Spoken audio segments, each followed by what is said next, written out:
सो नमस्कार, विवेक बिंद्रा बोल रहा हूं, फाउंडर एंड सीईओ गाइस। ना come on, founder and CEO. आज बात करेंगे यूनियन बजट 2022। ना पक्ष ना विपक्ष, बात करेंगे केवल निष्पक्ष। कम ऑन, क्या बात करेंगे? निष्पक्ष। बजट में हुआ क्या है, साधारण भाषा में आपको समझाते हैं और समझते हैं।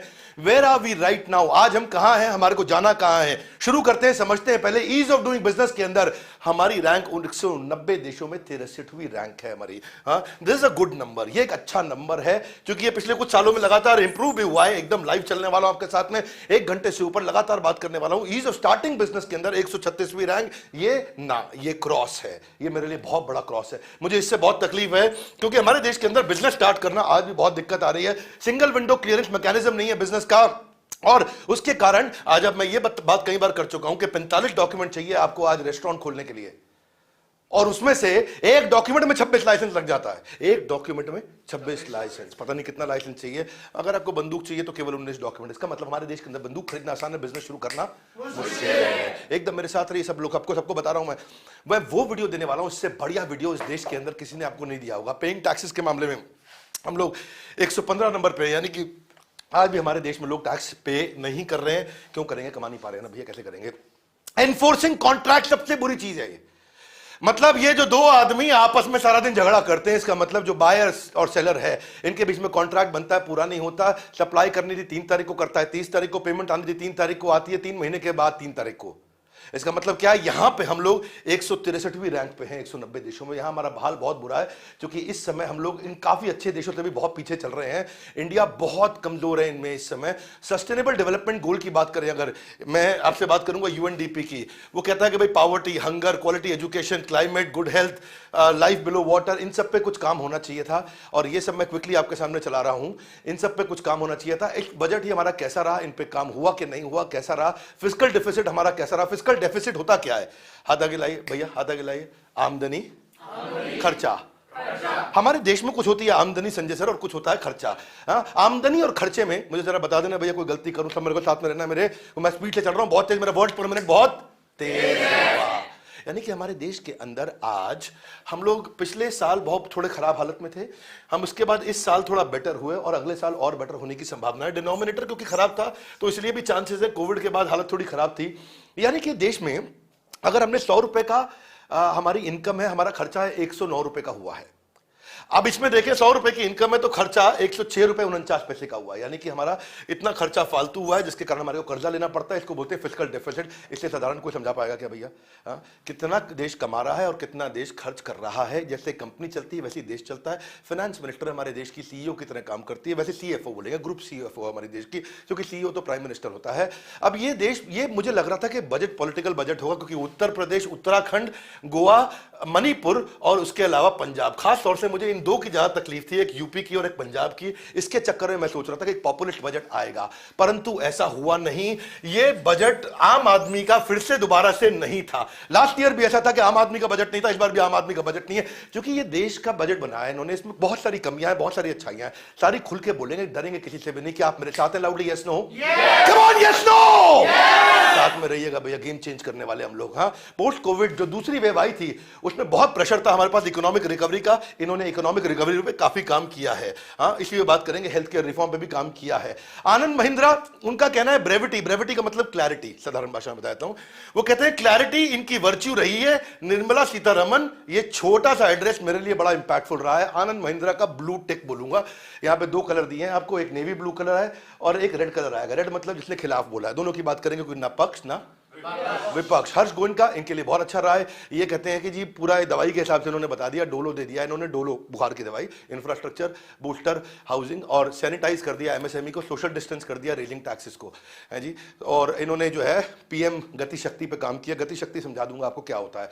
आज आपके काम की सारी बात समझाऊंगा इजी तरीके से। उदय कोटक, लाइव चल रहा हूं मैं आज, एकदम लाइव, तर, no animation, no editing, no post production.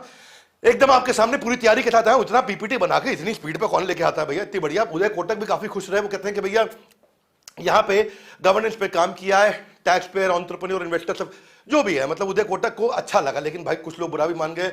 ये रणदीप सिंह सुरजेवाला क्या कहता है कि भाई सैलरीड मिडिल क्लास, ये तो कुछ सोच रहे थे कुछ मिल जाएगा, कुछ नहीं मिला। एफएम और पीएम, हमारी फाइनेंस मिनिस्टर, प्राइम मिनिस्टर, सबको दुखी कर दिया है। ये तो धोखा हो गया है, मिडिल क्लास के साथ, बेचारों के साथ धोखा हो गया है। अरविंद केजरीवाल, उम्मीद थी कि वो लाल रंग में ही आएंगे, वैसे ही लाल रंग में आए अरविंद केजरीवाल। कोरोना काल में लोगों को बजट से उम्मीद थी, लेकिन बजट में लोगों को मायूस किया। आम जनता के लिए बजट में कुछ नहीं है, महंगाई कम करने के लिए कुछ नहीं है।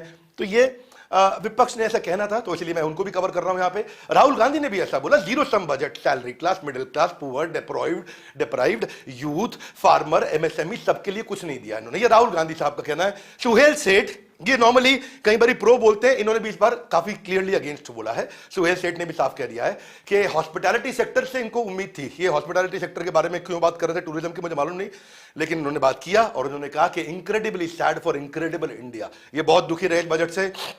संजय सिंह, आम आदमी पार्टी के, बाकी लोग बजट से दुखी हैं, इनसे मैं थोड़ा सा दुखी हूं। इसलिए नहीं, मुझे इनकी पार्टी से कोई मतलब नहीं, आम आदमी पार्टी से, पर ये विचारधारा ठीक नहीं है। ये क्या कहते हैं, देश की दुर्गति के बाद गति शक्ति मिशन से देश को बहुत फायदा होने वाला है। बजट की उपलब्धि देश की सरकारी संपत्तियों को बेचना है। सपूत संपत्ति बढ़ाते हैं, कपूत संपत्ति बेचते हैं। ये ऐसा कहते हैं कि भाई कपूत संपत्ति बेच देते हैं, सपूत संपत्ति बढ़ाते हैं। भैया पहला तो कोई संपत्ति बिक नहीं रही है, उसकी यूटिलाइजेशन के लिए उसको दिया जाता है। मेरे ख्याल से प्राइवेटाइजेशन हमेशा अच्छा रहा है। वो इकोनॉमी जिसमें एक बिजनेसमैन आता है, सरकार का काम बिजनेस करना नहीं है, सरकार का काम पॉलिसी बनाना, पॉलिसी को इंप्लीमेंट करना है। सरकार का काम पॉलिसी बनाना, पॉलिसी को इंप्लीमेंट करना है। अब आम आदमी का काम, जो रियल आदमी बिजनेसमैन है, उसका काम बिजनेस करना है। सरकार को थोड़ी कॉम्पिटिशन में आकर के बिजनेसमैन के साथ खड़ा होना है। क्यों ऐसी बात करते हैं आप कि बेच दिया, बेच दिया, बेच दिया है, बेच दिया है जी। पूंजीपति पैसा खा जाता है, बर्गर के साथ खाता है, पिज्जा के साथ खाता है, दाल चावल के साथ। पूंजीपति पैसा कैसे खाता है, मुझे ये बात समझ में नहीं आती। बहुत लोग आके बोलते हैं पूंजीपति जब बढ़ता है तो पूरा देश बढ़ता है, उससे पूरी इकोनॉमी बढ़ती है, टैक्सेस आते हैं, उसके अंदर पैसे का सर्कुलेशन तेज होता है। भैया तुम क्यों ऐसी बातें करते हो, धोखा देते हो तुम जाकर के जनता को, आम जनता को। जब कोई भी पॉलिटिशियन ऐसा बोलता है मुझको दुख लगता है, क्योंकि उसको लगता है ऐसा बोलूंगा तो मुझे वोट मिल जाएगा। मैं किसी पार्टी के खिलाफ नहीं हूं, लेकिन मैं आज फिलॉसफी समझाना चाहता हूं और इस वीडियो के माध्यम से।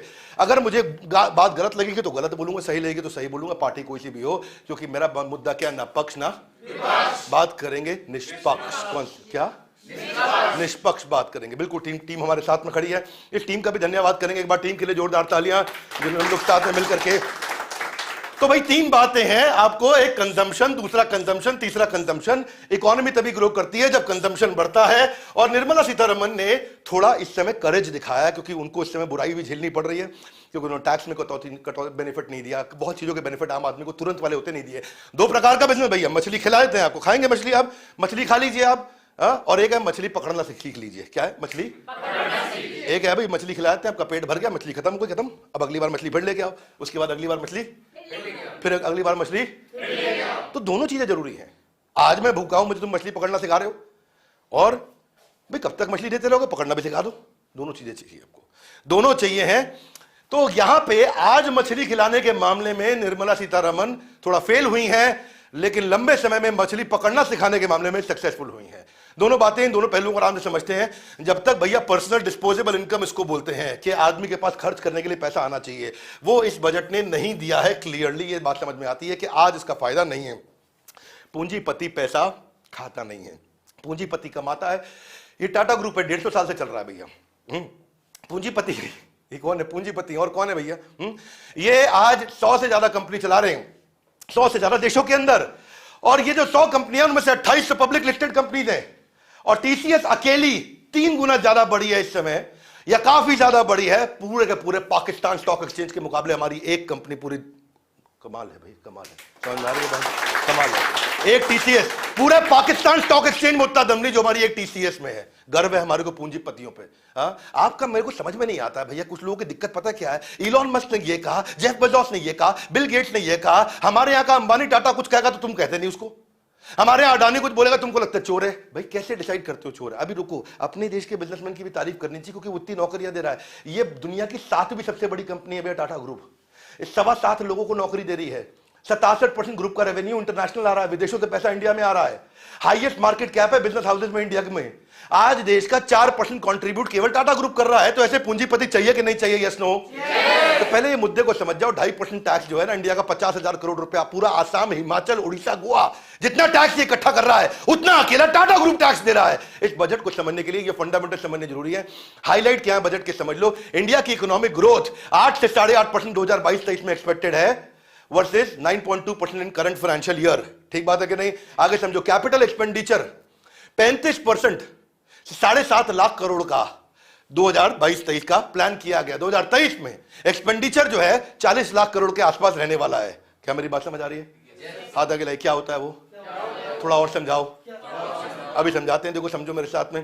पहले ये समझो कि हमारा जो है ना एस्टिमेटेड जीडीपी 6.9%, प्रोजेक्टेड 6.4%। अच्छी बात है। फिस्कल डेफिसिट हमारा 4 के 4.5-5 के आसपास होना चाहिए। 40 लाख करोड़ कहां जा रहा है? मुख्य रूप से 2 जगह जा रहा है। एक स्कीम सब्सिडी एक्सपेंडिचर में जा रहा है, यानी कि उसका 41%। इतना तो जा रहा है भैया स्कीमों में, सब्सिडी में, इंफ्रा के अंदर, इसमें उसमें इतनी इन्वेस्टमेंट, लॉन्ग टर्म इन्वेस्टमेंट। दूसरा जा रहा है बाकी के सारे रूटीन खर्चों में। समझो उसको ओपेक्स है, लेकिन यहाँ हमारा देश इतना बड़ा कि ओपेक्स ही ज्यादा बड़ा हो जाता है। यहाँ पे सैलरी है, बाकी एक्सपेंडिचर है, ग्रांट है। ये 2 जगह पे सारा का सारा पैसा खर्च हो रहा है। 41 यहाँ जा रहा है और 59 यहाँ जा रहा है। ये मिलाकर के आपका 100% हो गया। अब समझो ट्रांसपोर्ट के अंदर अगर पिछले साल देखें तो 2,33,000 करोड़ रुपया लगाया गया था। इस साल 3,51,000 करोड़ दिया है, यानी कि बड़ा है। गुड, 51% बढ़ गया है। अर्बन डेवलपमेंट में पिछले साल 54,000 करोड़ रुपए था और इस साल 76,000 करोड़ रुपए, ये भी बड़ा है। Very good. यहां भी सरकार इन्वेस्ट कर रही है। यानी कि सरकार ने आम आदमी को नहीं दिया पैसा, सरकार ने देश को बढ़ाने पर थोड़ा ज्यादा इन्वेस्ट कर दिया। इससे में आम आदमी को नहीं मिला है। तो यह तकलीफ है। इसका मतलब अभी भूखा मर जाऊं क्या? अभी मछली क्यों नहीं खिला रहे? हाँ, ये कमी रह गई सरकार की। हाँ, लेकिन मछली पकड़ना सिखा दे। हाँ, इस पर काम किया गया है। तो इसका मतलब क्या है? इन्होंने थोड़ा निडर होकर काम किया। इनको कहते हैं मैं, हमारे को डर नहीं लगता, आदमी वोट दे ना दे, अभी तो देश के लिए काम करेंगे। उस टाइप का इनका थोड़ा सा मुद्दा रहा है, मानसिकता वो रही है। लेकिन विपक्ष को बात पसंद नहीं आई। विपक्ष कहता है भाई आज इतने लोग बेरोजगार हैं, इतनी गरीबी, इतनी महंगाई, हाय हाय हाय हाय। क्या?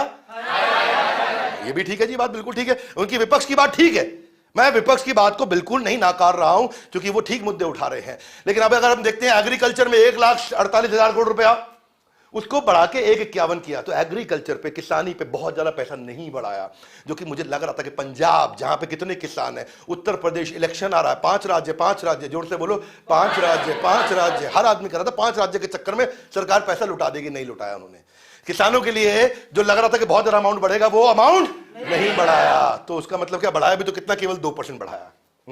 2% तो कुछ नहीं है बाकियों के मुकाबले जहां बढ़ा रहे हैं। एजुकेशन पे 93,000 करोड़ से 1,00,000 करोड़ पहुंच गया ये। तो एजुकेशन पे कुछ थोड़ा सा और बढ़ाया गया है। ठीक है, चलो 12%, 10% आपने बढ़ा दिया, बधाई आपको, धन्यवाद। जबकि और बढ़ाना चाहिए था मुझे लगता है।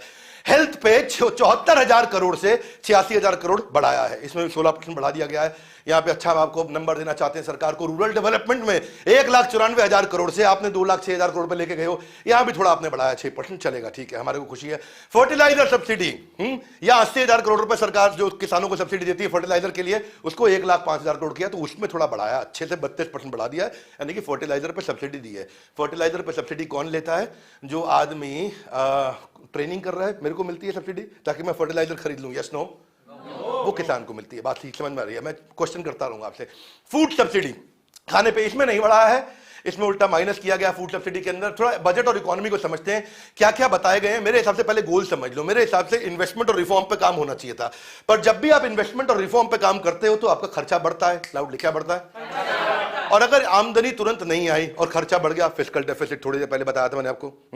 अगर आपने खर्चा ज्यादा कर दिया, आमदनी नहीं है, तो आपको बाजार से उधार लेना पड़ेगा। भैया पैसा तो विदेश से उधार लेकर के आता है भारत, उससे पैसा, इसी चक्कर में उधार का कर्जा बढ़ता है, फिर उसका इंटरेस्ट चुकाने में पैसा निकल जाता है। जो आमदनी आई उसमें इंटरेस्ट चला जाता है। फिर होता है कि नहीं, आपके साथ मकान खरीदते हो तो उसके बाद जो है, जो आमदनी आती है उसमें ईएमआई का पैसा निकल जाता है। फिर आप उस लोन को चुकाने के लिए और लोन लेकर के आते हो, फिर और इंटरेस्ट बढ़ता है, फिर आमदनी आती है और आमदनी बढ़ नहीं रही, इंटरेस्ट बढ़ रहा है। इसलिए फिस्कल डेफिसिट कंट्रोल करना देश में जरूरी है। कम ऑन, देश में जरूरी है। इन्वेस्टमेंट को करना चाहिए था एग्रीकल्चर में, हेल्थ केयर में, एजुकेशन में, इंफ्रा में। इसमें काफी हद तक इन्वेस्टमेंट किया गया है। और R&D के अंदर स्किल डेवलपमेंट, ह्यूमन कैपिटल, कई जगह इन्वेस्टमेंट किया गया है। दूसरी चीज, 5 राज्यों की मुद्दा हो रहा था, पॉपुलर स्कीम आएगी, वो नहीं आई है। गवर्नमेंट नहीं लेकर के आई, इलेक्शन होने के बावजूद नहीं लेकर के आई, जिससे लोग दुखी भी हैं, नाराज भी हैं। ट्विटर पे सरकार को नेगेटिव रूप से आज ट्रोल करती रही लगातार। क्या बोलते हैं उसको हम लोग, ट्रेंडिंग है ना, ट्रेंडिंग ट्रोल करते हैं तो ट्रेंडिंग हो जाता है बहुत ज्यादा। तो ट्विटर पे लगातार ट्रेंडिंग चलता रहा। अब है तीसरा मुद्दा फिस्कल डेफिसिट। फिस्कल डेफिसिट आपको समझा ही रहा हूं काफी देर से मैं कि जो अपना सारी कमाई है, कमाई में खर्चा माइनस कर दो, फिस्कल डेफिसिट, उसमें हम काफी बेहतर हुए हैं पिछली बार के मुकाबले। इसका मतलब क्या है? सरकार को पैसा कमाना आता है। एक कमॉन, इस सरकार को पैसा कमाना आता है भैया। इसमें तो आपको नंबर देंगे, आपको पैसा कमाना आता है, लेकिन थोड़ा पैसा बांटना भी जरूरी था आपको। हाँ, सारा कमा करके खुद आप इंफ्रा पे लगा दोगे और आम आदमी को जो आज चाहिए, हाथ आगे लाइए, जो आज चाहिए, आप बोलोगे 2 साल बाद मिलेगा। अबे भैया आज चाहिए, तो यहां नंबर आपके कटते हैं। निर्मला सीतारमण जी और प्रधानमंत्री मोदी का कहना है कि ये जो बजट है, ये विजन सेट कर रहा है अगले 25 साल का। इसको अमृत काल के लिए बनाया गया। अमृत काल मतलब जब 75 साल हो जाएंगे भारत के इंडिपेंडेंस को। हाँ जी, अभी बहुत साल है, इतनी दूर की कहानी बताइए हमको। हाँ, पोस्ट डेटेड चेक दे दिया गया है। क्या दे दिया गया है? पोस्ट डेटेड चेक दे दिया गया। क्षमा चाहते हैं, आज हम कड़वा बोलेंगे, मीठा भी बोलेंगे, क्योंकि ना पक्ष ना विपक्ष। बिल्कुल ठीक। तो पहले बात करते हैं कि भाई आम आदमी को टैक्स में बेनिफिट मिलना चाहिए था, मिला क्या? नहीं मिला। मिला क्या? नहीं मिला। सैलरी क्लास डिसअपॉइंटेड, 0 नंबर दिया। कहते हैं कि आपको करंट टैक्स स्ट्रक्चर में कोई बेनिफिट नहीं दिया गया है, लोग दुखी हैं। ये कौन है? ये निर्मला ताई है। कौन है? इन्होंने कहा, निर्मला ताई ने, कुर्बानी कौन देगा? हाथ आगे लाए, कुर्बानी कौन देगा? तो लोगों ने बोला कुर्बानी हम जो तनख्वाह लेते हैं वही लेंगे। भैया, तनख्वाह लेने वाला आदमी सारी कुर्बानी दे रहा है। निर्मला ताई की जय हो। जोर से बोलो, निर्मला ताई की जय हो। हाँ, आप देखो भैया, मेरे साथ में ना बीजेपी कांग्रेस कमेंट बॉक्स में नहीं करने का है, हिंदू मुस्लिम कमेंट बॉक्स में हम सही बताएंगे सही को, गलत बताएंगे गलत को। तो इनकम टैक्स बजट सेशन पे आज काफी ज्यादा ट्रोल भी होती रही। देखो, गरीब को मिली सब्सिडी, जोर से बोलो, अमीर को मिली रिबेट, मिडिल क्लास वालों तुम देखो टीवी, तुम्हें मिली है डिबेट। क्या मिली है? डिबेट। तुमको मिली है डिबेट, तुम खाली डिबेट में बैठो देखो। इसलिए ये थोड़ा मिडिल क्लास नाराज रहा है, क्योंकि मिडिल क्लास का हाल बुरा हुआ है। इसी के लिए रामगोपाल यादव समाजवादी पार्टी कहते हैं किसी को जोड़ा नहीं, सबको छोड़ा है। ठीक है, ये बेचारे श्रवण कुमार हैं, ये कॉर्पोरेट पिता को भी कंधे पे उठा रखे हैं और गरीब किसान माता को भी कंधे पे उठा रखा। उनको 2,37,000 करोड़ रुपए मिल गया एमएसपी का, इनको कॉर्पोरेट लोन मिल गया। ये बेचारा टैक्स दे रहा है। क्या दे रहा है? इसका काफी बुरा हाल है, ये दुखी है, नाराज है। तो मैं थोड़ा विजुअल्स के साथ आज बात करूंगा और इंपैक्ट पे बात करूंगा लगातार। एक भाई ने पूछा आप इनकम टैक्स के दायरे में आते हो? बोला मैं तो अभी इनकम के दायरे में नहीं आता। तो देश में भी तकलीफ है, जो आज देना चाहिए था वो आज देना चाहिए था। कम ऑन, जो आज देना चाहिए था वो आज देना चाहिए था। तो बजट में कुछ मिला, तो जो तनख्वाह जिसको मिलती है कहता है हाँ जी थैंक यू मिला है, क्योंकि निर्मला सीतारमण ने बोला है कि भाई थैंक यू, जिसने जिसने इनकम टैक्स पे किया उसको जोर से बोलो, उसको थैंक यू। तो आपको थैंक यू बोला है, तो आप भी क्या बोलो? वेलकम। क्या बोलो? Good boy, very good. तो ये कमलनाथ जी भी इसलिए काफी नाराज रहे, इसलिए लाल रंग दिखाया आपको। केंद्र सरकार को आज पेश आम बजट पूरी तरह से निराशाजनक साबित हुआ है। मैं जांकड़ों की बाजीगरी से भरा हुआ है, एक बार फिर झूठे सपने दिखाने वाला साबित हुआ है। कमलनाथ काफी नाराज हुए। होना भी था, इनको विपक्ष में है, विपक्ष में अगर कोई अच्छी चीज हो उसको भी देखना चाहिए, बुरी हो उसको भी देखना चाहिए। लेकिन क्या है, क्योंकि विपक्ष है, इनकी मजबूरी है, इनको उनके खिलाफ वोट मांगना है, तो ये एक्सपेक्टेड है कि ऐसा बोलेंगे। इन्होंने बड़ी अच्छी कविता लिखी अखिलेश यादव जी ने कि काम कारोबार सब हुआ चौपट, ऐतिहासिक मंदी लाखों की नौकरी कर गई चट, आम जनता की आमदनी गई घट, बेकारी बीमारी में बैंकों की जमा निकली सारी बचत, अब लोगों की जेब काटने के लिए आया भाजपा का एक और बजट। तो इन्होंने कविता अच्छी लगी, आपको लिए बधाई अखिलेश यादव जी। आपकी कविता मुझे लगता है लोगों को पसंद भी आई होगी और हम आपकी कविता का सम्मान करते हैं, क्योंकि आपको ये आज करना था, आपको आपने किया ऐसा। यहाँ नितिन कामत है, ये एक जो ट्रेडिंग कंपनी है ऑनलाइन, जिसपे क्रिप्टो वगैरह की ट्रेडिंग होती है सबकी और पैसे की स्टॉक मार्केट की होती है। इसने भाई ने बताया कि गुड न्यूज है, क्रिप्टो जो है फाइनली एक्नॉलेज कर लिया गया है। इसका मतलब ये नहीं कि लीगल हुआ है, हाँ ये बात सही है, क्रिप्टो लीगल नहीं हुआ है, पता नहीं चल रहा है लीगल हुआ, लगता तो ऐसे ही है कि लीगल हुआ है। टैक्स तो ले लेंगे, जब तुम इलीगल पे टैक्स लोगे इसका मतलब, तो उसका मतलब लीगल हुआ है कि नहीं है? अगर इलीगल, आप इलीगल काम पे टैक्स कैसे ले सकती है सरकार? तो मतलब लीगल हुआ है, लेकिन ये बोला नहीं है कि लीगल हुआ है, तो लग रहा है कि जैसे इलीगल रह गया है। अब अगर इलीगल रह गया है तो इलीगल काम पे सरकार टैक्स लेगी, इसका मतलब कोई तस्करी हो रही है, इसका मतलब किसी को बंदूक ये वो सामान खरीदना, क्या उस पर टैक्स लेंगे? नहीं लेंगे, क्रिप्टो पे ले रहे हैं। अगर क्रिप्टो पे टैक्स ले रहे हैं तो मतलब ऐसा लगता है कि लीगल होने जा रहा है, ऐसा दिखता है हमारे को। तो गुड न्यूज है, डिजिटल एसेट होल्डर बोलते हैं इनको, क्या बोलते हैं? क्योंकि इसमें क्रिप्टो नहीं आती, बाकी चीजें भी आती हैं। तो इस समय डिजिटल रुपी भी अपना लॉन्च करने जा रही है, इसके लिए सरकार को बहुत बधाई। सरकार टेक्नोलॉजी ड्रिवन होने जा रही है। आप वर्चुअल डिजिटल एसेट पे इस समय टैक्स लगाएंगे और फिर उसमें अगर आपका नुकसान हो गया है तो आपको हम कोई भरपाई नहीं करेंगे, फायदा हो गया तो हम पैसा ले लेंगे, सरकार ऐसा कहती है। आगे बढ़ते हैं। अब इस बात पे मैं यहां पे थोड़ा नीला रंग ही दिया है भाई को हमारे, अंग्रेजी बहुत अच्छी बोलते हैं शशि थरूर जी। ये कहते हैं कि भाई डिजिटल करेंसी कंसर्न है, मेरे को अच्छा लगा, ठीक काम किया, रीजनेबल प्रपोजिशन है, डिजिटल करेंसी को लीगल कर देना चाहिए, शशि थरूर को अच्छा लगा। बाकी वैसे इनका कहना है कि कॉमन सिटीजन के लिए बात नहीं करी, तो मैंने इनको पॉजिटिव की तरफ माना गया है कि इन्होंने सरकार की अच्छी चीज की तारीफ भी करी है और बुरी चीज की थोड़ी सी बुराई भी कर दी है। इनको मैं पॉजिटिव तरफ से मान रहा हूं इस समय कि ये सरकार के किए हुए इनिशिएटिव की कुछ हद तक तारीफ भी करी है। चलिए फिर आगे चलते हैं। आपको डिसाइड करना है सरकार ने ठीक किया कि गलत किया, वो आप कमेंट बॉक्स में बताते रहिए नीचे कि आपको हमारा इस समय बताया हुआ बजट का वीडियो कैसा लग रहा है। एक्स्ट्रा मनी कंजम्पशन के लिए मिलना चाहिए था आम आदमी को। मेरे हिसाब से जो सैलरीड आदमी है, आप हमारे सुझाव क्या है जानना चाहेंगे? कम ऑन, नहीं जानना चाहेंगे? Loud guys. स्टैंडर्ड डिडक्शन जो है 50,000 से 1 लाख कर देना चाहिए था, क्योंकि इन्फ्लेशन हुआ भैया, बहुत महंगाई बढ़ी है, समझ नहीं रहे बात को यार। आपको समझना पड़ेगा, किसी गांव में जाके आदमी के घर में बैठ के समझना पड़ेगा। पेट्रोल जो है आपका 63 रुपए से 95 रुपए हुआ है 2017 से 2021-22 तक आते आते।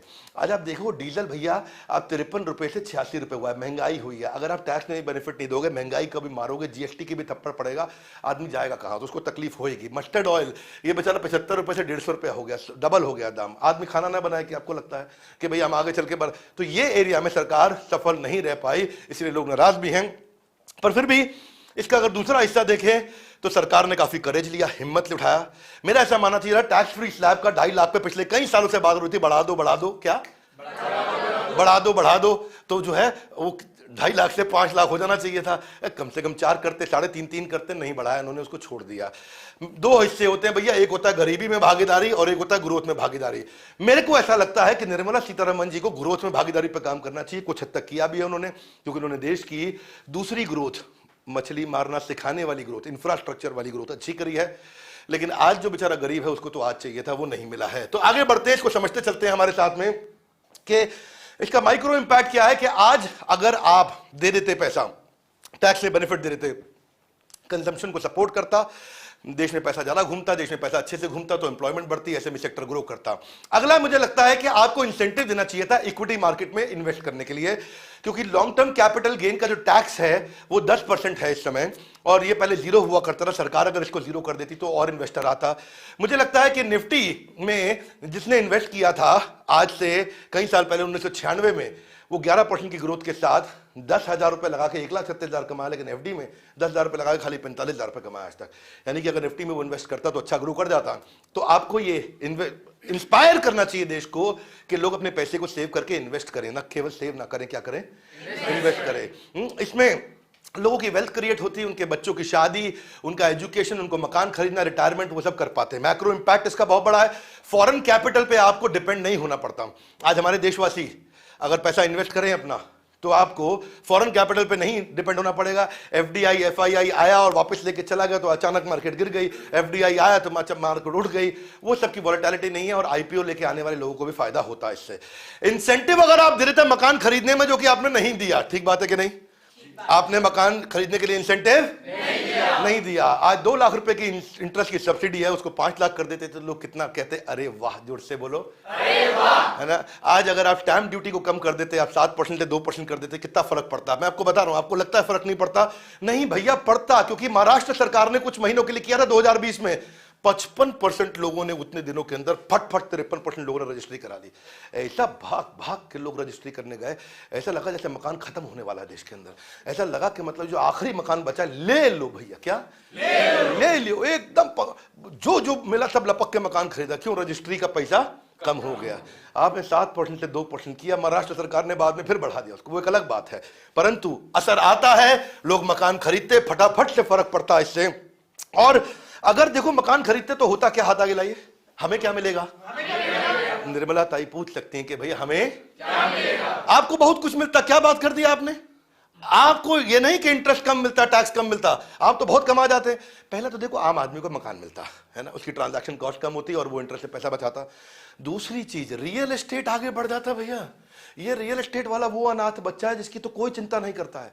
आज की डेट में रियल एस्टेट वालों का क्या हाल हो गया, समझ रहे हैं?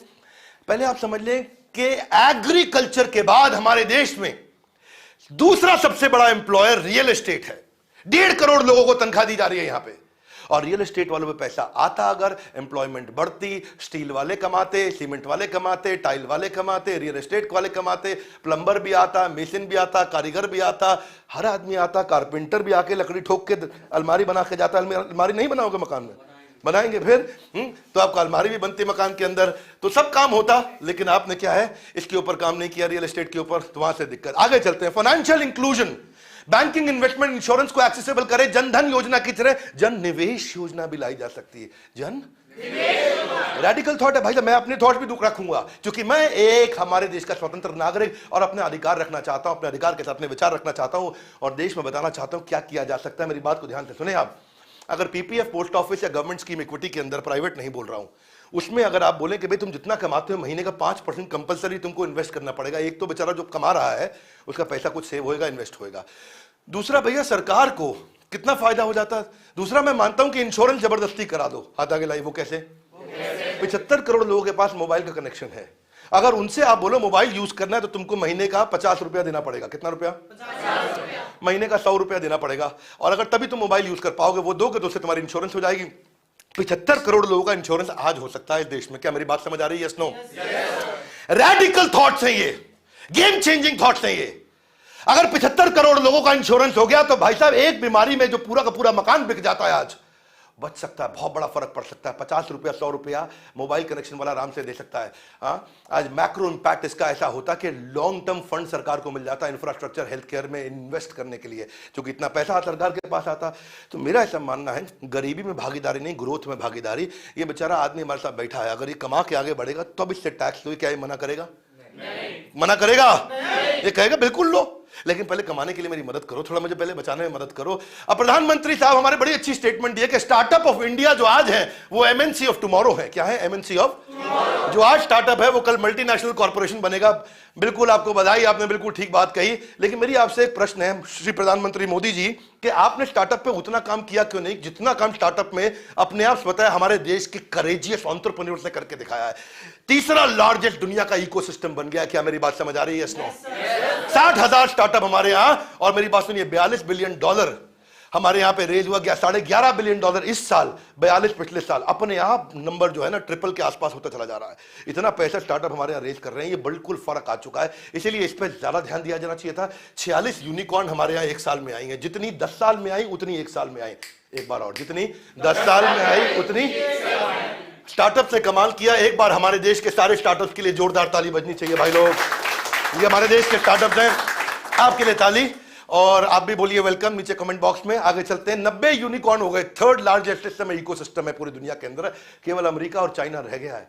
छोड़ेंगे नहीं ये, कम ऑन, क्या छोड़ेंगे? केवल अमेरिका चाइना हमसे आगे रह गया दुनिया में। We are third country now in the world. कहां रह गया? यूके हमसे बहुत पीछे। आगे बढ़ते हैं। तो इनके लिए आपने टैक्स हॉलिडे दिया, लेकिन मैं इसमें आपको नंबर ज्यादा नहीं देना चाहूंगा। वो इंसेंटिव की कमी है। आपने कहा 1 साल का एक्सटेंशन है, अगले साल भी आपको जो रजिस्टर करेगा उसको भी हम टैक्स हॉलिडे दे देंगे। टैक्स हॉलिडे समझा देता हूं पहले मैं, समझना चाहेंगे? टैक्स हॉलिडे का मतलब है भैया, ये पहले मैं समझाता हूं। आई वॉश, ये मैंने यहाँ पे नंबर काटे हैं सरकार के। हाथ आगे लाई, क्यों? इसलिए काटे, मेरी बात समझो भैया। आपने ये कहा है कि जो स्टार्टअप आएगा वो 3 साल तक जो कमाएगा उस पर टैक्स नहीं लेंगे हम, यही तो कहा है। स्टार्टअप 3 साल तक कमा नहीं पाता है। स्टार्टअप तो पहले लॉस करता है। चौथे 5वें साल तक जब तक कमाने आता है तब तक उसको टैक्स के बेनिफिट जो मिलना तो मिलता ही नहीं समझे? भाई ओयो आया, ओयो को पहले तो 5 साल लॉस में ही रहा ना। जब कमाने का टाइम आया तो आपने टैक्स ले लिया। भाई इसलिए आपको कम से कम 5 साल का देना चाहिए टैक्स हॉलिडे, क्योंकि तीसरे साल में वो कमाना शुरू करता है, चौथे में आप टैक्स ले ही लेते हैं उससे। तो चौथे में भी मतलब, 5वें में मतलब, जो 3 साल उसने लॉस किया वो 2 साल आपसे टैक्स बचा के कुछ रहेगा, भाई कुछ खाएगा कमाएगा, है कि नहीं? इंडिया में टैक्स हॉलिडे आपका 3 था, उसको कर देना चाहिए था 5। दुबई के अंदर जाओ भैया, Dubai multi commodity centre DMCC, 50 साल का टैक्स हॉलिडे। कितने साल का? 50 साल। बुरा नहीं मानिएगा, है ऐसे रेफरेंस पॉइंट। 50 साल का टैक्स हॉलिडे है। टैक्स हॉलिडे कम से कम 5 साल का होना चाहिए था। Loudly yes no? तो प्रार्थना है आपसे, इस पे आगे चल के ध्यान दे। सरकार से हमारी प्रार्थना है ये, क्योंकि आप हमारे देश के राजा और हम आपकी प्रजा, आपसे प्रार्थना करने का तो अधिकार है हमारे पास में। स्टार्टअप जो जनरेट कर रही है ग्रोथ कैपिटल, वो बचा पाती अपने लिए, आगे बढ़ती। अब टैक्स रैशनलाइजेशन इन्वेस्टर के लिए भी, अब दुनिया भर से इन्वेस्टर हमारे देश में आ रहा है। Yes no? बोलिए, स्वागत है आपका। इन्वेस्टर आता है हमारे यहाँ, स्टार्टअप को पैसा देता है। प्रेजेंटली जो है आप आज की रेट में उनको 20% टैक्स लगा देते हो आप कैपिटल गेन पे, ठीक बात है। अब यह जो लिस्टेड कंपनी है बॉम्बे स्टॉक एक्सचेंज पे जो आईपीओ से जाती है उस पर 10% लगाते हो, स्टार्टअप वाले के लिए 20%। क्यों भैया? स्टार्टअप आपका सौतेला बेटा है, नहीं क्या बुरा किया उसने? कॉर्पोरेट से आप वहां पे 10% लगा रहे हो, स्टार्टअप वाले के लिए 20%, हाथ आगे लाए। क्यों? सौतेला व्यवहार क्यों? ये भी आप ही का बच्चा है। क्यों आप ऐसा क्यों सोच रहे हैं? इसको अनाथ की तरह मत ट्रीट करिए। इस समय सिंगापुर में 0 कैपिटल गेन टैक्स है। कितना है? 0। आप 20 मांग रहे हो हमसे, इसलिए मैं बोल रहा हूं ग्रोथ में भागीदारी। जोर से बोलिए। आगे बढ़ते हैं। सिंगापुर में अगर समझे सिंगापुर कैसा देश है, हाँ ठीक है, सिंगापुर में पॉपुलेशन कम है, कंट्रोल कर पाए, अच्छा कर पाए। हम नहीं कह रहे आप सिंगापुर बन जाइए इस साल, लेकिन हमारी कुछ रिक्वेस्ट है। ये ईज ऑफ डूइंग बिजनेस में सिंगापुर नंबर 2 पे, करप्शन के अंदर बढ़िया, इतना बढ़िया कि नंबर रैंक 3 पे काम कर रहा है। करप्शन है नहीं देश के अंदर, फ्यूचर सोचता है, सेफ्टी पे बहुत बढ़िया, ईज ऑफ स्टार्टिंग बिजनेस में 5वीं रैंक है दुनिया के अंदर, एजुकेशन पे 6ठी रैंक है दुनिया में, इनोवेशन में 7वीं रैंक है दुनिया में। सिंगापुर तो कमाल है। सिंगापुर के लिए तालियां guys, come on, louder louder louder louder louder. Impact ये है कि हमारे जो स्टार्टअप है ज्यादा पैसा रेज कर पाएंगे, इन्वेस्टर को दिक्कत नहीं आएगी, उसको लगेगा भैया मेरे को सरकार को इतना टैक्स नहीं देना, मैं भी थोड़ा रिस्क ले लेता हूं। एंटरप्रेन्योरशिप बढ़ता है। एक्सेलरेटर इंक्यूबेटर पे काम करना चाहिए था। ये कौन होता है? ये स्टार्टअप को शुरू में मदद करता है, उसके साथ रहता है, उसके साथ खड़ा हो जाता है। चाइना में 2400 एक्सेलरेटर इंक्यूबेटर हैं, यूएस में 1500 हैं, जहां स्टार्टअप को बहुत मदद की जाती है। कोई स्टार्टअप आता है, उसको ट्रेनिंग देना, उसको सिखाना, उसको थोड़ा पैसा पकड़ाना, 5 लाख 10 लाख रुपए देना, उसको ऑफिस का जगह अपनी तरफ से दे देना, उसको टेक्नोलॉजी बनाने में मदद करना, उसको गाइडेंस देना, उसको कोई नया इन्वेस्टर ला करके देना। तो ये इंक्यूबेटर एक्सेलरेटर का काम है। चाइना में बहुत है, यूएस में बहुत है, पर इंडिया में केवल 300 है। कहाँ 2400 1500, यहाँ 300 है। इसको अगर बढ़ाने पर काम किया जाता तो अचानक स्टार्टअप बहुत बढ़ते, नंबर बढ़ता। और नंबर जो है ना, आज 5% स्टार्टअप सफल होते हैं, 95% फेल होते हैं। अगर ये 5 की जगह नंबर डबल हो जाता, 10 हो जाता, सोचिए कितनी नौकरियां आती, सोचिए कितना टैक्स आपको मिलता, सोचिए आप कितना कमा जाते। इंक्यूबेटर एक्सीलरेटर लाने में आपका बहुत पैसा नहीं लगता, इसलिए आपको उस पर इन्वेस्ट करना चाहिए था। आगे चलते हैं। एग्री में आपने बूस्ट किया है, बहुत अच्छा किया, नाबार्ड के माध्यम से आपने किया एग्रीकल्चर के लिए, उसके लिए आपको तारीफ करना चाहेंगे। स्टार्टअप को आप फैसिलिटेट कर रहे हैं कि वो ड्रोन शक्ति लेके आए, ड्रोन पे आपने काफी काम किया।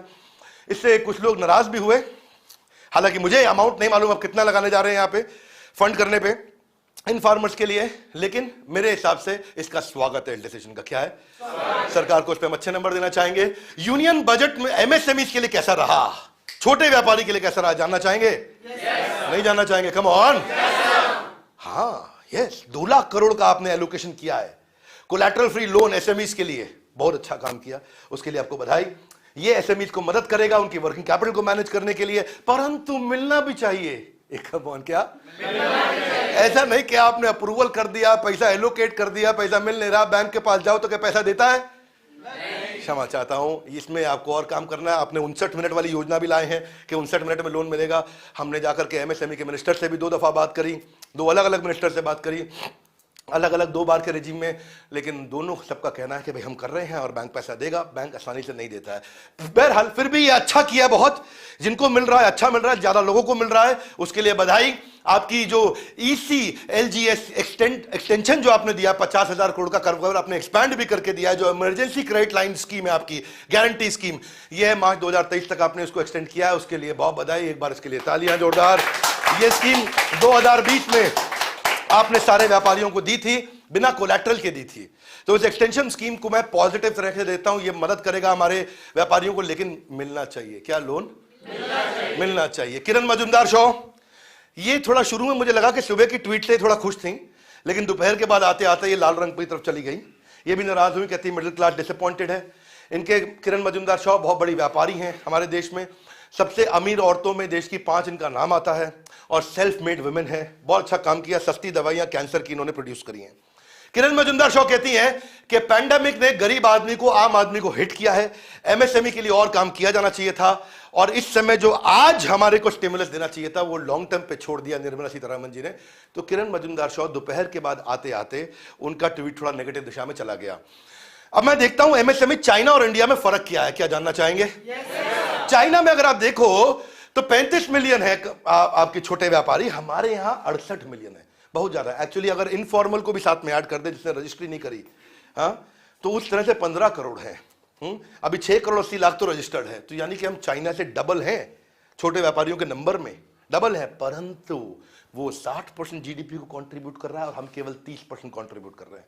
यानी कि वो डबल होकर के, वो आधा होकर के हमसे दुगना काम कर रहा है, और हम उससे दुगना होकर के उससे आधा काम कर रहे हैं। इसका मतलब 1/4 का फर्क आ गया। क्या मेरी बात समझ आ रही है? क्यों ऐसा? क्योंकि वो वहां पे एमएसएमई इतना बढ़िया काम कर रहा है, 80% जॉब भी दे रहा है चाइना में, और हम लोग केवल 30% जॉब नहीं दे पा रहे। और इसीलिए लोग बोलते हैं बेरोजगारी बेरोजगारी। जोर से बोलो बेरोजगारी बेरोजगारी। इसीलिए लोग बोलते हैं आज 18,000 नए व्यापारी आ रहे हैं चाइना के अंदर जो बिजनेस शुरू कर रहे हैं। हमारे देश में हर रोज 1,000 कर रहे हैं, 18 गुना ग्रो कर रहा है हमसे वो। यहाँ पे एक दिन में 18,000 नए एमएसएमई आते हैं वहां, और वहां 18,000 और हमारे यहाँ केवल 1,000। ये तो इसीलिए है माहौल और बढ़ना चाहिए व्यापार का। आपको रजिस्टर करिए। आज जो कैश में कच्चे में धंधा कर रहा है उसको एमएसएमई रजिस्टर कराइए भैया। क्योंकि देखो इंडिया में 13 करोड़ इस समय एमएसएमई है, लेकिन 85% रजिस्टर्ड है। गवर्नमेंट को पोस्ट ऑफिस लेकर के, गवर्नमेंट स्कूल लेकर के, छोटी खाली पड़े गवर्नमेंट कॉलेजेस लेकर के, बच्चे स्कूल नहीं जा रहे उनको लेकर के वहां पे उनका रजिस्ट्रेशन शुरू कर देना चाहिए, ताकि छोटा व्यापारी भी जो कच्चे में धंधा कर रहा है पक्के में करने लग जाएगा। एमएसएमई रजिस्टर होगा तो उसको अच्छा लोन मिलेगा भैया। कि तो कच्चे में लोन लोगे तो आपको लोन मिलता है कितना पे? 3% पे। कितना पे मिलता है? 3%। और अगर आप पक्के में आ गए तो लोन मिलेगा आधे %, 1% पे। क्या मेरी बात समझ आ रही है? तो यानी कि अगर आपने 1 लाख रुपए का लोन लिया, अब आपको 3,000 रुपया हर महीना देना पड़ता है। आप 1 लाख रुपए का लोन उससे मिलेंगे तो 750, 800 या 1,000 रुपया महीना देना पड़ेगा। कितना फर्क आ जाएगा? और यही लोन अगर 1 करोड़ का हुआ तो 3 लाख से 75,000 रुपया, कितना बड़ा आपका ईएमआई का फर्क आ जाता है। मैं यही कहना चाहता हूं कि मैक्रो इंपैक्ट ये, सरकार आप कितना जीएसटी कलेक्ट कर पाएंगे इसके रजिस्ट्रेशन पे और काम होना चाहिए। इसके बाद एमएसएमई के कैपेसिटी डेवलपमेंट यानी कि ट्रेनिंग पे काम होना चाहिए भैया। अगर वो ट्रेंड होगा तो फेल होएगा नहीं तो लोन चुकाएगा। अभी लोन वो चुका नहीं पाता। क्या मेरी बात समझ आ रही है? आज इंडिया के जितने एंटरप्रेन्योर हैं उनको फॉर्मल एजुकेशन मिल नहीं पाती, 10वीं 12वीं के बाद बिजनेस चालू कर देते हैं। अब आप देखोगे सब्जी वाले से लेके, परचून वाले से लेके, पंचर वाले से लेके, जब वो बिजनेस बड़ा करना चाहता है उसको एजुकेशन नहीं है। अब एक एमबीए आता है, वो चाय वाला बन जाता है, पैसा कमाता है। भाई आपको बधाई, आपने अच्छा काम किया। आपने नीचे हमारे यहाँ के कमेंट भी करते हो, मैं आपका रेगुलर कमेंट देखता हूं, आपको बहुत बधाई। एमबीए चाय वाला, जानते हो उनके बारे में? नहीं। देखो एमबीए किया तो चाय के बिजनेस को भी बड़ा कर दिया, और पढ़ा लिखा नहीं तो बड़े बिजनेस को भी छोटा कर दिया। वही दिक्कत है। इसलिए उनको पढ़ाई लिखाई पे आपको उनको कंप्लीशन पे कोई पीएलआई यानी कि परफॉर्मेंस लिंक्ड इंसेंटिव या प्रोडक्टिविटी लिंक इंसेंटिव आपको दे देना चाहिए, सब्सिडी दे देना चाहिए। भाई तो एजुकेशन लेके आ, एग्जीक्यूटिव कोर्स सरकार आप खुद चालू करो, एजुकेशन आप खुद एग्जीक्यूटिव एमबीए प्रोग्राम चालू करो, आईएम्स के साथ बात करो, एफएमएस, एक्सेलराई, सिम्बाइस से जितने बढ़िया बढ़िया कॉलेज हैं देश में। और बड़ा बिजनेस किस लिए है? बड़ा बिजनेस से बात करें। तो सरकार को हमारा सुझाव है कि अगर आप एमएसएमई के लिए पढ़ाई का प्रावधान कर दें और उनको बिजनेस के दौरान एजुकेशन दे दें कि सैटरडे संडे के दिन वो पढ़ाई कर सकें, और वो पढ़ाई जब कंप्लीट करके सर्टिफिकेट दिखाएं तो उनको बोलो कि इस साल का तुम्हारा टैक्स माफ, इस साल का तुमको ये सब्सिडी मिल जाएगा, तो लोग करेंगे, पढ़ के आगे आएंगे। इसका इंडिविजुअल पे पढ़ने का फायदा है। और मैक्रो इंपैक्ट, क्योंकि मैं इंपैक्ट की बात करता हूं भैया, मैं किसकी बात करता हूं? बिना इंपैक्ट के बात नहीं करता। हवा में नहीं, हाँ गैस नहीं देते हम। गवर्नमेंट ज्यादा टैक्स कमाएगी, डिफॉल्ट नहीं होगा लोन पे। जिसने कर्जा लिया वो कर्जा चुकाएगा, वो कर्जा चुकाएगा। लेकिन अभी कर्जा चुका उसको आता नहीं काम करना धंधा, क्योंकि उसने पढ़ाई नहीं करी, सीखा नहीं उसने अभी तक। तो उसमें क्या करेज है, विल है, स्किल नहीं। हाथ आगे लाइए, विल है, स्किल नहीं है। हाथ आगे लाइए, विल, स्किल। तो उसके बाद स्किल की कमी है, विल है। आगे चलते हैं। डिस्प्यूट रेजोल्यूशन आपका एक एमएसएमई समाधान योजना है, जिसमें अगर इन दोनों का झगड़ा हो जाए, ये जो दो बैठे हैं साथ में हमारे, इन दोनों का आपस में हो जाए झगड़ा, बहस कर दें दोनों आपस में, और एक दूसरे का पैसा ना चुकाए, तो आपका एमएसएमई समाधान योजना है। लेकिन समाधान वहां होता नहीं है। क्या समाधान वहां होता नहीं है? आपका वहां पे जितनी केसेस आपके पास आते हैं उसमें से आज तक आपने 10% रिजॉल्व कर पाया, और बहुत तो केसेस ही रजिस्टर नहीं हुए। इसी कारण हमारा देश 163वीं रैंक पे है। हम बहुत पीछे रह गए, क्योंकि हमारे यहाँ पे लोग पैसा दे के मार जाते हैं। क्षमा चाहता हूं, पर यह सच्चाई है, ये डेटा बताता है। आज आप चेक करो, हम Nepal, Pakistan, Iraq, Zambia, Vietnam, Mexico, इनसे पीछे चल रहे हैं। सोचो आप पाकिस्तान से भी पीछे हैं इस मामले में कि हमारे यहाँ ईमानदारी की कभी कभार कमी हो जाती है। मुझे कहते हुए बुरा लग रहा है, इसके लिए मैं हाथ जोड़ के क्षमा चाहता हूं, पर यह हो रहा है। और इसीलिए समाधान योजना लेकर के आए, और समाधान नहीं हो रहा। 90% केस मनी रिकवरी के एमएसएमई समाधान में जो आए वो रिजॉल्व नहीं हुए। इसलिए मैं कांटा लगा रहा हूं यहाँ पे। उनको रिजॉल्व करना चाहिए था, उसके ऊपर काम करना चाहिए। 1 लाख केस फाइल हुए तो उसमें 10,000 रिजॉल्व होते हैं, 30,000 तो रजिस्टर नहीं, वो रिव्यू नहीं हो पाए ठीक से। इसलिए ऑल्टरनेट डिस्प्यूट रेजोल्यूशन मैकेनिज्म होना चाहिए। हाथ आगे लाइए, कैसे होगा? फिर से पूछो, कैसे होगा? अभी बताते हैं कैसे होगा जी। इसका तरीका यह है कि आज हमारे देश के अंदर जजेस कम हैं, कॉर्पोरेट कोर्ट्स हमारे यहां कमजोर चल रहे हैं। आज क्या है, हमारे पास 10 लाख लोगों में 20 जज हैं, जबकि 50 होने चाहिए कम से कम। अमेरिका में कोई कोर्ट में केस सॉल्व आता है तो वहां पे 9 महीने के अंदर सॉल्व होता है, हमारे यहाँ 9 साल में नहीं होता। तारीख पे तारीख, तारीख पे तारीख, तारीख पे तारीख। अरे सन्नी देओल का मूवी इतना साल हो गया, अभी तक तारीख मिल रही है। यही दिक्कत है, तकलीफ आ रही है। इसलिए आज हमारे को जजेस बढ़ा देने चाहिए ताकि हमारे जो डिस्प्यूट रेजोल्यूशन, देखो एक तरीका के धरना दे दो, क्या करो, हाय हाय हाय हाय। अब उससे क्या करप्शन कम हो जाएगा? जजेस बढ़ाइए भैया, करप्शन अपने आप कम हो जाएगा। देश का कैरेक्टर समझ में आता है जहां करप्शन कम होता है।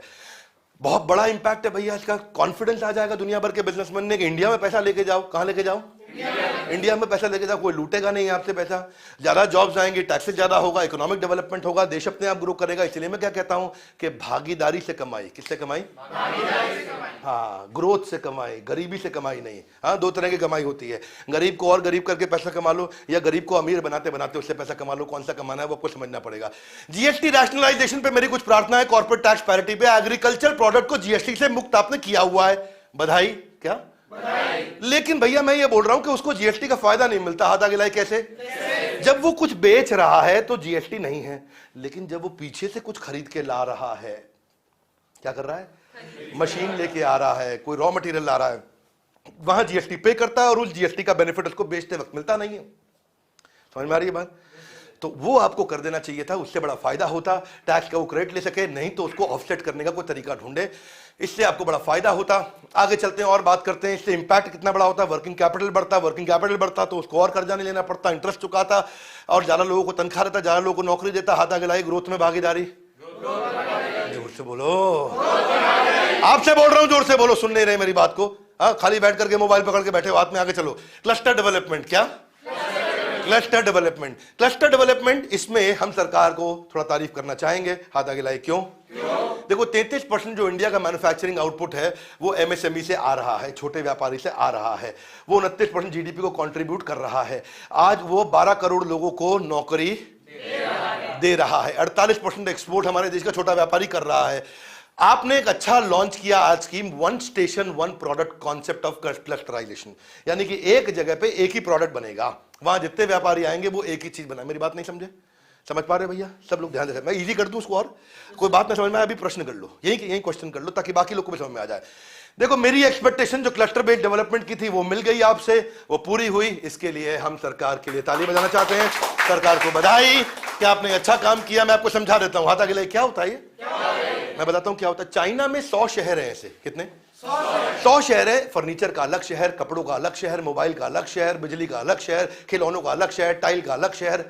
ऐसे ही जब वो शहर बन जाता है तो उस शहर में आपको खरीदना, बेचना, एम्प्लॉय लाना, कोई स्किल्ड लेबर लेके आना, आपस में ट्रांसपोर्टेशन करना, आपस में लॉजिस्टिक्स करना।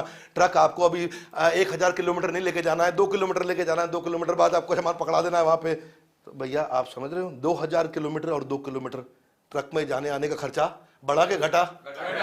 थोड़ा घटा के बहुत घट गया, बहुत घट गया कि खत्म ही हो गया। ये है मुद्दा मेरा। इसको बोलते क्लस्टराइजेशन। 80% रीजन जो है वो पोर्ट के नजदीक है चाइना में, ताकि एक्सपोर्ट भी हो जाए। पोर्ट के नजदीक, पोर्ट से होता है एक्सपोर्ट। क्या? पोर्ट से होता है इंपोर्ट। क्या? तो पोर्ट के नजदीक कर दें, क्लस्टराइजेशन कर दें आप। इसका बहुत फायदा है, ट्रेड एक जगह पे होगा, सप्लाई चेन चीपर हो जाएगा, लॉजिस्टिक्स का, ट्रैवल का खर्चा खत्म हो जाएगा, और फॉरेन करेंसी बहुत आएगा क्योंकि विदेश से लोग आएंगे, एक ही जगह पे पूरा शहर देख लेंगे और एक ही जगह पे डिसीजन लेके चले जाएंगे। ऐसा नहीं कि चेन्नई भी घूम रहा है, मुंबई भी घूम रहा है, पुणे भी जा रहा है, दिल्ली भी जा रहा है, कोलकाता भी जा रहा है, गांव में जा रहा है, शहर में जा रहा है। हाथ आगे लाइए, कहां कहां जाऊं? कहीं मत जाओ, एक शहर में आओ, सारा काम करके वापस चले जाओ। ओए होए होए होए, क्या? हाँ बोलो, हाथ पीछे से लेकर गया जोर से, अरे वाह। हाँ, तो इसके लिए निर्मला सीतारमन आपको हम बहुत बधाई देना चाहते हैं। आपने अच्छा काम किया, इस पे आप इनिशिएटिव ले रहे हैं। इससे मनी आउटफ्लो बढ़ेगा, इकोनॉमी बूस्ट होगी, बैंकिंग को फायदा होगा, इकोनॉमी को इंपटस मिलेगा। इसलिए मैं बोल रहा हूं करेज की सरकार। कौन सी सरकार? हाँ, कर्ज कम करने की सरकार नहीं है ये कर्ज नहीं कम करेगी, ये करेज ज्यादा देती है। तो उस तरह की थोड़ी सरकार डिफरेंट है ये। तो ये हिम्मत का काम कर रहे हैं, लेकिन इससे लोग नाराज भी होते हैं। ये ऐसा ही है जैसे बच्चे के हाथ से उसको मोबाइल में अभी वीडियो गेम खेलना है, लेकिन मोबाइल छीन के उसको पढ़ने पर लगा दिया, बोला तुझे फायदा 10 साल बाद होगा, बोल रहे मुझको फायदा अभी चाहिए। क्या फायदा? इसको ना, इसका तरीका है इस बात को समझने का, ये ऐसा है, ये आयुर्वेद की सरकार है, एलोपैथी की नहीं है। एलोपैथी में बीमारी आज दूर होती है, आपको बुखार चढ़ा है, भाई अभी गोली दो, अभी बुखार कम हो जाए, लेकिन नहीं नहीं नहीं, हम तो तुमको अश्वगंधा देंगे, हम तो तुमको तुलसी देंगे, इससे तुम्हारी बीमारी जाएगी 1 साल के बाद, लेकिन चली जाएगी, उसके बाद दोबारा नहीं आएगी। तो ये फर्क है। तो लेकिन भैया जब एलोपैथी की जरूरत है तो वो भी दे दो, ठीक बात है कि नहीं? Yes no? तो दोनों का समझना चाहिए आपको। आयुर्वेद जड़ से खत्म करेगा। देखो अगर ये देवी जी बैठी, इनके यहाँ गाल पे क्या हो जाए? पिंपल। क्या हो जाए? हाँ, तो इनका छुप जाएगा डिम्पल। क्या छुप जाएगा? तो इनको अगर पिंपल हो गया तो इनको ऑइंटमेंट लगाए तो पिंपल चला जाएगा, लेकिन यहां से निकल आएगा। फिर ऑइंटमेंट यहां लगाए, यहां से चला जाएगा, यहां से निकल आएगा, लेकिन बार बार पिंपल जाएगा, आएगा, जाएगा, जाएगा। तो इसलिए इनका खून साफ करा दो, कोई ऐसा सोल्यूशन पिला दो जिससे खून साफ हो जाए, पिंपल कभी नहीं आएगा। तो मैं सरकार का आपको पर्सपेक्टिव दे रहा हूं, लेकिन आपको क्या है, अभी कल शादी में जाना था, तो आज आपको खून साफ करने से बात नहीं बनेगी, आज आपको ऑइंटमेंट भी लगाना है और ब्लड भी प्यूरिफाई करना है। ऐसे समझिए ताकि आपको पूरी बात समझ में आए, क्योंकि जो आपको ट्वीट करके बताएगा वो अधूरी बात बताएगा। कौन सी बात बताएगा? हम आपको सही भी बता देंगे, गलत भी बता देंगे। तो जो गलत किया है उसके लिए गलत, जो सही किया है उसके लिए ताली, जो गलत किया हमारे हाथ खाली। आगे बढ़ते हैं, जरा बात को समझते हैं। देखिए यूनियन बजट हेल्थ केयर पे भी होना चाहिए था, किस पे? इसीलिए हाथ आगे लाइए, आज तक का बजट पे सबसे बढ़िया वीडियो, बजट पे सबसे बढ़िया वीडियो। पूरे देश को समझ में आ जाएगा भैया, अनएजुकेटेड मत रहो। ऐसे जाके वोट दे आते हो, क्या मिला? पहुआ मिला मुझको, पी लिया, मैं जाके वोट दे के आऊंगा। तुम पागल आदमी हो यार, पहले पूरी बात सीखो। कौन सी बात सीखो? पूरी बात, अधूरी बात नहीं। 5 राज्यों में इलेक्शन आ रहा है, किसको दे के आओगे वोट? जो मुझे पौवा देगा। अरे भैया क्या काम करते हो यार तुम, मेरे को गुस्सा आ रहा है, मैं लेकिन हंस हंस के बात कर रहा हूं आपसे। हाँ, हेल्थ केयर में बात होनी चाहिए थी। देखिए हुई बात, ठीक है। मेरी ये एक्सपेक्टेशन थी कि आपका 1.8% जीडीपी का जो आप इन्वेस्ट कर रहे हो वो 3% तक चला जाए, यानी कि 6 लाख करोड़ रुपया। वो आपने नहीं किया, उसको हमको थोड़ा दुख लगा, क्योंकि चाइना 7% खर्च कर रहा है, हम 0.25% कर रहे हैं। अमेरिका 9% कर रहा है, हम 0.2% कर रहे हैं। मानते हैं उनके पास पैसा ज्यादा है। हम ये नहीं करें कि आप 9% कर देते, हम ये करेंगे 2 से 3 कर देते। क्या हम ठीक कह रहे हैं? Yes no? क्योंकि अच्छा देखिए, इंडिया को जो है ना, इस समय डॉक्टर पेशेंट का जो रेशियो है बहुत कमजोर चल रहा है। आधा गिला कैसे? देखो ऐसे है कि इंडिया में 1000 पे 0.8 डॉक्टर है, चाइना में थोड़ा ज्यादा है, 2 है, और वही जर्मनी में देखे तो 4.3 है। ये नंबर इंडिया का बहुत पुअर आ रहा है। मुझे लगता है स्क्रीन पे आपको दिख नहीं रहा होगा ये, क्योंकि इसका जो है फॉन्ट डिजाइन वो लाइट है। ये इंटरनेट से मैं इमेज एज इट इज लाके लगा दिया था, यहाँ पे जल्दी हो रही थी। ये तो है नहीं कि बजट आ गया था 1 महीना पहले, मैं प्रिपरेशन कर रहा था, आज ही बजट आया, आज ही वीडियो लेके आया। तो जो छोटी मोटी गलती होगी उसको आप जरा क्षमा भी कर सकते हैं हमारे को, और अगर कोई बात अच्छी लगे तो जोर से ताली भी बजा सकते हैं। आगे चलते हैं। इसलिए आपको एम्स बढ़ाने चाहिए। कितने, क्या बढ़ाने चाहिए? मैं दिल्ली के एम्स के बाहर जाता हूं, मेरा दिल दुखता है, बहुत दिल दुखता है। लंबी लंबी लाइनें लगी हुई हैं। कोई एनजीओ वाला बेचारा आकर के आलू पूड़ी वहां बात जाता, खा करके वो अपना गुजारा कर रहा है, कोई पूछने वाला नहीं है उनको। सुबह 4 बजे जाकर देखो 4 किलोमीटर की लाइन, क्या? अब 5 बज जाता तो 5 किलोमीटर की, 6 बजता तो 6 किलोमीटर की, हर घंटे पे 1 किलोमीटर की लाइन बढ़ जाती है। कार्ड का नंबर नहीं आता गरीब आदमी का। अच्छा आपको बधाई, आपने 23 एम्स बनाए लेकिन 9 ही चलाए।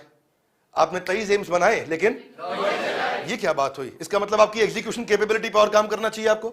गवर्नमेंट हॉस्पिटल में हमारे देश में 7 लाख बेड हैं, और जबकि आप अमेरिका में या चाइना में देखोगे 70 लाख बेड है। तो वहां बीमारी होती है तुरंत आपको इलाज मिल जाता है, यहां 7 लाख है, वहां 70 लाख है।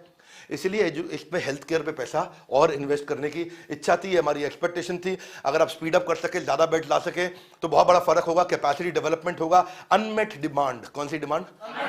जो अधूरी डिमांड है, जो कि अभी पूर्ण नहीं हो सकी है। हेल्थ केयर आपका अगर रिमोट तक पहुंच जाए, छोटे गांव में पहुंच जाए, अगर आपका बिल्कुल छोटे गांव में आपका पहुंच जाए, गुवाहाटी में एम्स बना दो, बेचारे को दिल्ली आने की जरूरत नहीं है कि नहीं है? एयर एम्बुलेंस पे आता है, किस पे? अब उसको कोई बेचारे को अचानक कोई तकलीफ हुई, एयर एम्बुलेंस पे दिल्ली पहुंचता है, जाकर के कहीं इलाज कराता है। आपने वहीं एम्स बना लो तो उसको आना नहीं पड़ेगा, यहाँ पे आपका वजन नहीं पड़ेगा। अब हेल्थ केयर के लिए मैं एक सुझाव देना चाहता हूं, सुनना चाहेंगे?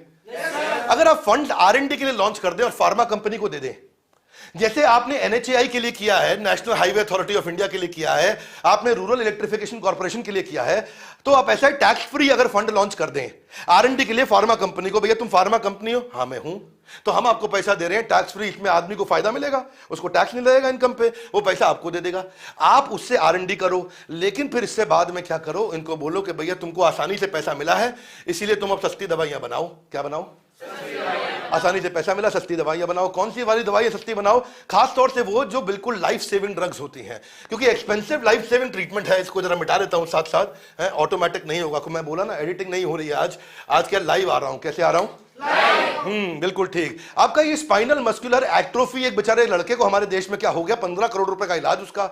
अब एक इंडियन बच्चे को जब बेहोश बड़ी तकलीफ आई, एक और बीमारी न्यूरो ब्लास्टोमा, ये बोन मैरो की होती है। इसमें 15 लाख रुपए की एक डोज चलती है, 48 डोज देनी पड़े, 7 करोड़ रुपए लग जाता है उसका। इसको बोलते हैं लाइफ सेविंग ड्रग। जोर से बोले, क्या बोलते हैं? लेकिन अगर आपने फार्मा कंपनी के बॉन्ड का ऐसे पैसा डाल दिया उनके R&D के लिए और उनके साथ में कंपल्शन ले लिया, तुमको पैसा सस्ता दे रहे, तुम दवाई सस्ती बनाओ, दवाई कितना फर्क पड़ जाएगा आम आदमी को? आम आदमी भी कमाएगा, फार्मा कंपनी भी कमाएगी, बीमारी भी दूर हो जाएगी और सरकार भी कमाएगी। हाथ आगे लाइए, ग्रोथ में भागीदारी। नहीं समझ रहे बात को? हम बोल रहे हैं ग्रोथ में भागीदारी, इसीलिए सामने वाले को बढ़ाओ। और हम तो क्या कहते हैं भैया, हमेशा मेरिटोक्रेसी। कौन सी क्रेसी? हाँ, मेरिटोक्रेसी की एडवोकेसी करते हैं हम। हम ऑटोक्रेसी नहीं कह रहे, मेरिटोक्रेसी। जो आदमी काबिल है उसको आगे बढ़ाओ। अब ये रेटिनल डिस्ट्रोफी ने बीमारी, 6 करोड़ रुपए का इलाज है उसमें। बेचारे की आंख का उसका विजन खत्म होने लग जाता है, कंप्लीट ब्लाइंडनेस की तरफ चला जाता है, लेकिन लोग करा नहीं पाते इलाज। इस चश्मा खरीदने में दिक्कत आ जाती है उनको, ऑनलाइन जाकर के 25 वेबसाइट देख लेते हैं, और ये 6 करोड़ रुपए कौन देगा आंखों के लिए? अब GST हेल्थ केयर पे अगर आप कम कर दें, और कैसे करें कि पूरी सप्लाई चेन को 0 रेटिंग कर दें। पूरी सप्लाई चेन क्या मतलब हुआ? पूरी सप्लाई चेन, जो दवाई के लिए पत्ता बना रहा है, जो दवाई के लिए दवाई बना रहा है, जो दवाई की पैकेजिंग कर रहा है, जो दवाई को बेच रहा है, जो दवाई को खरीद रहा है, जो दवाई को रेकमेंड कर रहा है, अगर पूरी की पूरी वैल्यू चेन के लिए आपने उसको 0 टैक्स कर दिया तो दवाइयां सस्ती होंगी। दवाइयां सस्ती होंगी तो आम आदमी के लिए इलाज आसान होगा। आम आदमी का इलाज आसान होगा तो बात और आगे बढ़ेगी, और जब बात आगे बढ़ेगी उस बेचारे का कर्जा, मकान बेचना पड़ जाता है, ज्वेलरी बेचनी पड़ जाती। कोविड में कितने लोग बर्बाद हो गए, नहीं समझ में आई क्या बात? तो इसीलिए उसको एक्सेसिबल, अफोर्डेबल बनाना चाहिए था। ये हमारे कुछ सुझाव हैं। हमारे फाइनेंस मिनिस्टर को स्पेशल बजट होना चाहिए था प्रिवेंटिव हेल्थ केयर। ये बहुत बड़ा गेम चेंजर है। हाथ आगे लाई, कैसे? ध्यान से सुनो, बोलो कैसे? अभी बताते हैं ऐसे। बोलो कापा, करेक्टिव एक्शन, प्रिवेंटिव एक्शन। जोर से बोलो, करेक्टिव एक्शन। करेक्टिव एक्शन क्या? बीमार हो गया तो इलाज करा दिया। प्रिवेंटिव एक्शन क्या? ऐसा क्या करें कि बीमारी ना हो। ओहो ओहो, हाँ, तो देखो मेरी बात समझो कि बीमारी ना हो आदमी। वो कैसा, एक गाने में भी आता ना था, ओहो, कौन सा गाना मुझे मालूम नहीं, अभी मुद्दे पे समझते हैं हम, हैं जी? अच्छा, गाना सोचने लग गए आप सारे। देखो यही दिक्कत है, थोड़ा सा छेड़ के दो, आपको 12 सेकंड 15 सेकंड के शॉर्ट वीडियो देखने की इतनी आदत पड़ गई है कि लॉन्ग वीडियो छोड़ के जाने में लगे रहते हो। हाथ आगे लाइए। नहीं अटेंड करूंगा क्या? पूरा अटेंड करूंगा। हाँ बिल्कुल ठीक। हाँ ओके। अभी देखो कापा क्या होता है, corrective action, preventive action. Corrective action, preventive action क्या है? एक ऐसा बजट डाल दीजिए भाई प्रिवेंटिव हेल्थ केयर के लिए कि एक आदमी का जिसकी 40 साल की उम्र हो जाए, उसका फुल बॉडी स्क्रीन टेस्ट हो जाए बढ़िया से। उसका आप LFT, KFT, blood test, urine test, सारे टेस्ट फटाफट ऊपर से नीचे के हो जाए, और उसको आप राशन कर दो, थोड़ा उसको कोई सब्सिडाइज कर दो या फ्री दे दो सरकारी अस्पताल में, और उसको आधार के साथ लिंक कर दो। अब जिस आदमी को पहले ही पता चल गया भैया मुझको ये बीमारी होने वाली है, तो वो इलाज करा लेगा, खाने पीने में बरत लेगा, वो पूरा अच्छे से तेल घी नहीं लेगा वगैरह वगैरह, जो करना है उसको, एक्सरसाइज चालू कर देगा, उसका KFT, LFT। नहीं तो भैया ये तो आप प्री डायबिटिक हो रहा हो, अगर टेस्ट करा रहे हो तो पता चलेगा, नहीं टेस्ट करा तो अचानक दिक्कत हो जाती है। एक बार किडनी उड़ गई तो भाई फिर वापस नहीं आती किडनी, आपको बता दें। हाँ, लीवर का सिरोसिस हो जाता है, किडनी फेल हो जाती है, क्रेटिनिन बढ़ जाता है, गेम ओवर हो जाता है, कार्डियक अरेस्ट ना हो जाए उस आदमी को।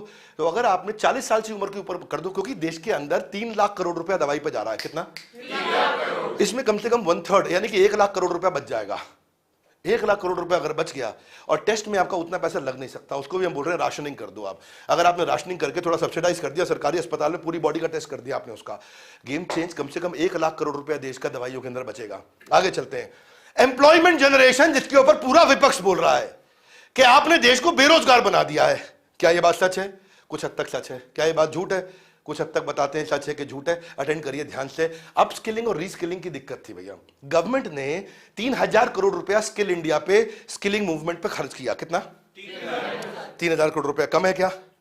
अच्छा पैसा लगाया सरकार ने, ठीक है, बताते हैं कम है कि नहीं है। लेकिन हो क्या रहा है, आज चाइना में जो मैन पावर है वो 30% स्किल्ड है, हमारे देश में अभी भी 2% स्किल्ड है। आप खर्चा तो पूरा कर रहे हैं लेकिन आउटपुट नहीं आ रहा। क्या नहीं आ रहा? आउटपुट नहीं आ रहा। आप लगा रहे हैं पैसा लेकिन ROI नहीं आ रहा है। तो पैसा इन्वेस्ट करो, ROI नहीं लाए, ऐसा धंधा करना चाहिए? नहीं। इसका मतलब आप पैसा ठीक से इन्वेस्ट नहीं कर रहे। क्या नहीं कर रहे? ठीक से इन्वेस्ट नहीं कर रहे। इसीलिए टिम कुक आके क्या बोल गए? टिम कुक इंडिया आ करके बोल के गए सबके सामने पब्लिक में, चाइना में स्किल्ड मैन पावर, क्राफ्ट्समैनशिप है, सोफिस्टिकेशन है, इसीलिए मेरी फैक्ट्री चाइना में लगा रहा हूं। हाथ आगे लाइए, ये तो गलत बात है। यही हो रहा है हमारे साथ में। क्यों? क्योंकि आपको स्किल्ड मैन पावर की कमी हो रही है। तो अब देखो इसके लिए क्या है, स्कीम आपकी ठीक से काम नहीं कर रही। आप पैसा दे रहे हैं, राजीव गांधी बोलते थे 100 रुपया चलता है 12 पैसा पहुंचता है, नहीं 1 रुपया चलता है 12 पैसा पहुंचता है। वही आज देखें आप कितना पैसा लगाया आपने। अब इसलिए इस मैकेनिज्म में इफेक्टिवनेस का असेसमेंट होना चाहिए कि ये ठीक से इफेक्टिवली हो रहा है कि नहीं हो रहा। आरओआई तभी आएगा। 60 लाख नई जॉब आप कह रहे हैं कि क्रिएट करेंगे। इससे किससे क्रिएट करेंगे? पीएलआई स्कीम से। वो हमको अच्छा लगा, उसके लिए आपको बधाई। प्रोडक्शन लिंक्ड इंसेंटिव, ये बिल्कुल ठीक है, तो उसके लिए सरकार को हम बधाई देना चाहते हैं। ये मोटिवेट करेगा एमएसएमई को, एम्प्लॉयमेंट बढ़ेगी इससे। लेकिन स्किलिंग स्कीम अगर ठीक से नहीं चली, देखो एक तो होता है पैच वर्क। कौन सा वर्क? ऑइंटमेंट लगा लें देवी पे, क्योंकि पिंपल है, छुप गया उनका डिंपल है कि नहीं? तो अब पैच वर्क ऐसा ही होता है। लेकिन दूसरा होता है रिफॉर्म, यानी कि आपको खून साफ करना है ना? क्या साफ करना है? खून साफ। अब देखो आप एम्प्लॉय लिंक्ड इंसेंटिव भी होता है। ज्यादा एम्प्लॉय हायर कर लो तुमको इंसेंटिव दे दूंगा, बिल्कुल गलत स्कीम। ज्यादा प्रोडक्शन कर लो तुमको इंसेंटिव दे दूंगा, ये सही स्कीम। तो सरकार ने इस पर अच्छा किया। रिफॉर्म क्या होना चाहिए? रिफॉर्म ऐसा होना चाहिए कि आप अगर ईज ऑफ डूइंग बिजनेस कर दो, नए नए बिजनेस, माइक्रो एंटरप्रेन्योरशिप, 1 लाख की पॉपुलेशन के शहर के अंदर ही बिजनेस हो जाए, आदमी को माइग्रेट ना करना पड़े। क्या ना करना पड़े? क्योंकि 1 लाख की पॉपुलेशन वाले छोटे छोटे बहुत से शहर हैं और उनके आसपास कितने गांव हैं। अब ये लड़का मेरे साथ काम करता, पहाड़ों से आया है, इसके वहीं कहीं अच्छी नौकरी लग रही होती तो माता पिता के साथ रहता, जिनकी माँ कितनी मिस करती है। कोई दिल्ली में हमारे साथ रह रहा है, लेकिन हम इनको भाई वाला प्यार देते हैं, पर फिर भी अगर माँ बाप के साथ रह रहा होता तो कितना खुश होता है। क्योंकि माइक्रो एंटरप्रेन्योरशिप की कमी है, इसलिए वहां नौकरियां नहीं है। मेरी बात समझ आ रही है? Yes no? अब वो कैसे? हाथ आगे लाई, कैसे करें? आप नया बिजनेस शुरू करने को आसान कर दो। क्या कर दो? आसान कर दो भैया। कंटिन्यूस चलने वाला प्रोग्राम मेरे साथ रहना। इस प्रोग्राम की खत्म होने की ना करना जल्दी, क्योंकि इसने लाखों की जिंदगी अब बिल्कुल ठीक पकड़ लिया आपने। देखो जब नया बिजनेस चालू होता है तो वाइंडिंग अप फॉर्मेलिटी, फेल होने पे भी बिजनेस सरकार 2 साल लगवा देती है आपको बंद करने में धंधा। ये थोड़ी है कि आपका धंधा बंद हुआ तो कल बंद कर दोगे। 2 साल की फॉर्मेलिटी होती है, उसको सरकार ने 6 महीने किया। आपको बधाई उसके लिए। 1 नेशन 1 रजिस्ट्रेशन आपने किया और वो एस्टैब्लिश आप करने जा रहे हैं, उसके लिए आपको बधाई। यहां पे हम आपको अच्छा नंबर देना चाहते हैं।